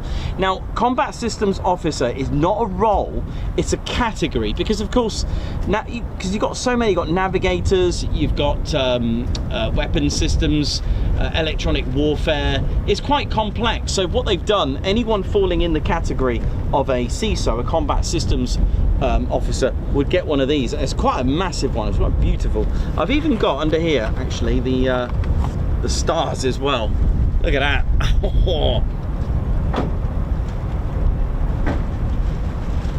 So there we go. I'm trying to work out if I can hear F-35s in the background.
Right.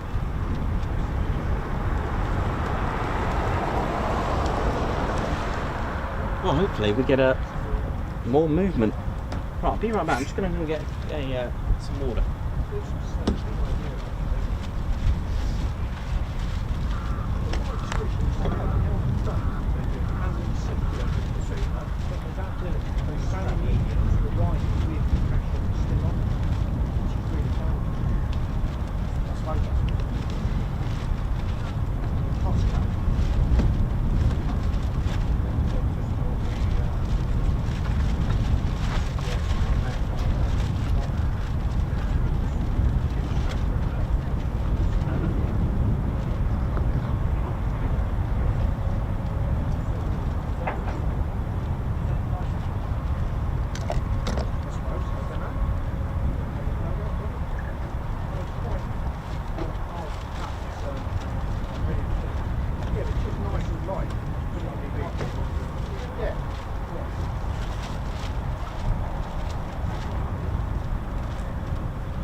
How we doing, ladies and gents, teddy bears? Just thought I'd have a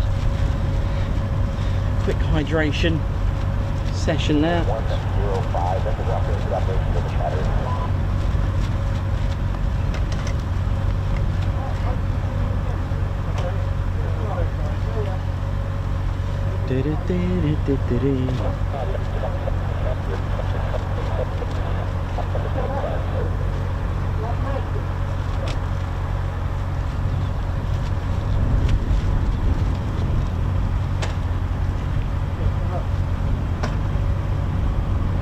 Lundy Gruffalo, that's pretty cool info, thank you very much.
Eight F-35, 8 F-15E Strike Eagles and 4 F-35s today.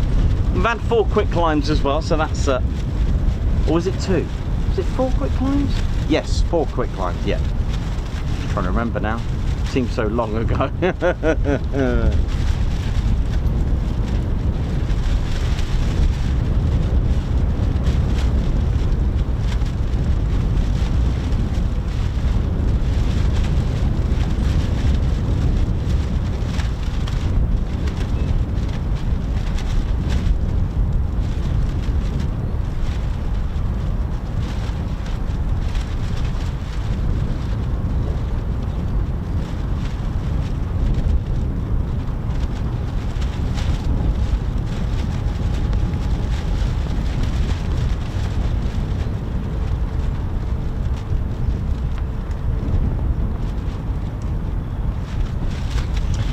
How we doing? Aspen, Dieter, Carlos, Lundy, Gruffalo, Margot, Baxter, Davey, what up? Margot, how's it all going? Overall good and well.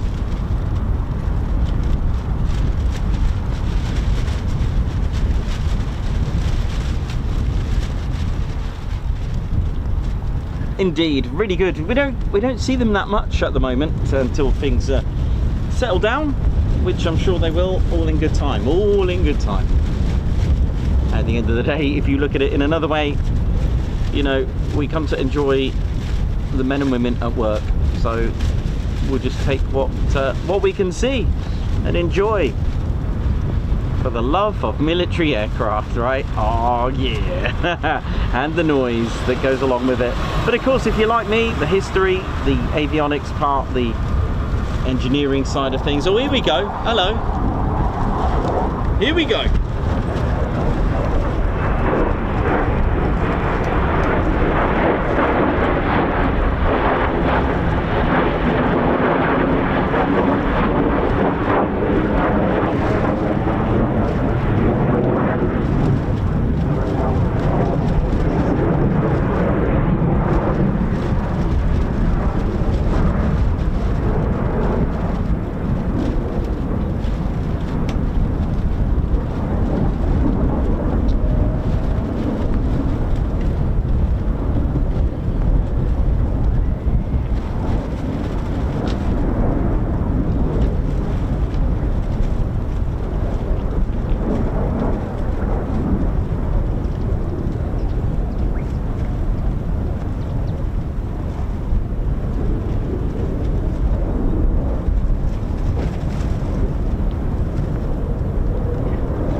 Comes our last two. Here we go.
Them all back for now.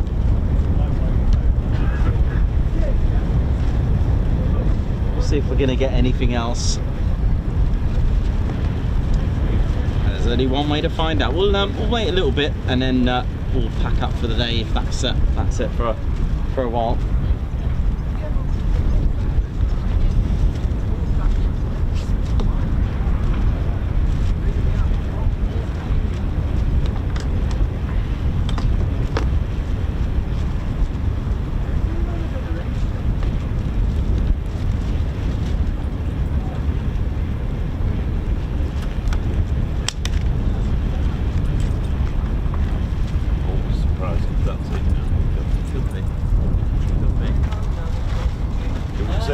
They got the same for that the second sort, same forward as well. Yeah, first sort. Don't know. I'll wait just a little few more minutes.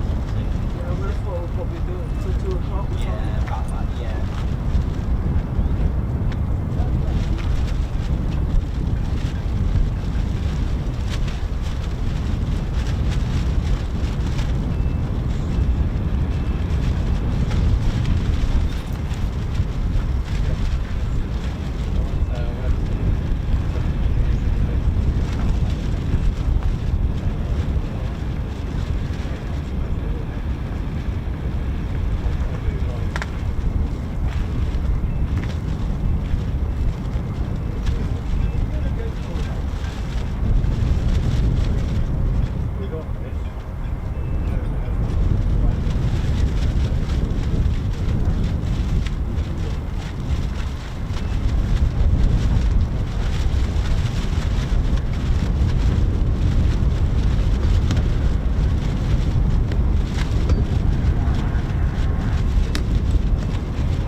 nice. Yeah, I might go soon. Not yet, but I will do soon. Nice one. Right, let's finish up. I've just got a Canadian friend watching. Oh, He's cool. been watching you on Yeah. your channel on YouTube. Oh, nice one. It's early in the morning now in Canada, and he's just seen you do the 4 landings, and now I'm going to send him a video with you. Oh, in with it. you, yeah. And he's Nice gonna one. say it's so nice to Oh, see you. cool. You're right. Oh, yeah, you're right there. You're a long way from Wolverhampton. Sorry? You're a long way from Wolverhampton. We saw you Sunday, Yeah. and then we was at Coningsby a couple of weeks where that was Tom was training. Yeah, that's And it. they held him off because the drones had pulled away or something. Possibly, yeah. Yeah. Possibly. Do you think anything else will go off today? I don't know, but I may finish up now, so. Yeah. Then bank holiday for them tomorrow, ain't it? Yeah.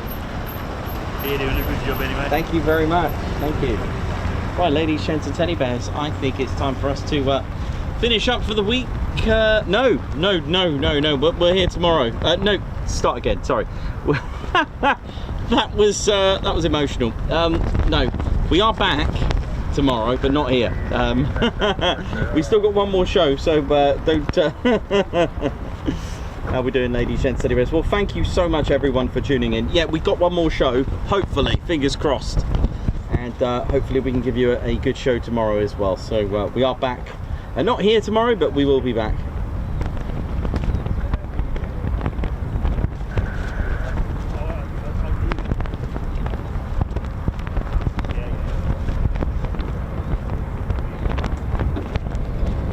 Right then, ladies, gents, teddy bears, hope we're all good and well. It's time for Ted and I to finish up for today, not for the weeks. Oh dear. Right, we're all good. So RAF Lakenheath 48 Fighter Wing, thank you very much, big salute to you and all our members. Honestly, thank you for supporting the channel the way you do. Thank you so much. For those wondering about emojis, 2 things about emojis. There is a YouTube update on various platforms, so do have a look at that. They are back on mine now, and I had an iOS. And then the other thing as well, people are always asking me to get an emoji out for this and that. It's all to do with members. The more members we get, I need to unlock, you get to unlock an emoji space, if that makes sense. So the more members you got, so you know, I can't get another emoji allocated. Mind you, we do have several, so there we go. That's the reasons behind why I haven't brought out another emoji. That they get harder and harder. It's so, I don't know if it's going to be achievable, but honestly, anyway, regardless of emojis, thank you so much for being a member for the channel. If you like the t-shirt, don't forget you can get yourself the Ted Coningsby Fweep t-shirt. I'll just try and show you it in its glory if I can. Hang on a minute. Let's go back here. There we go.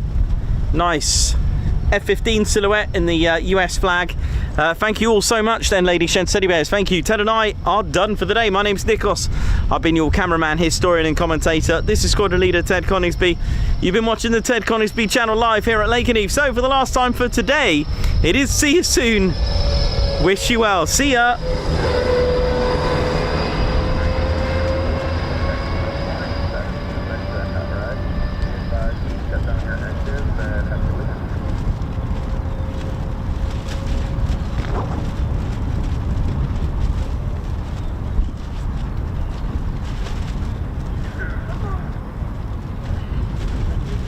Yes.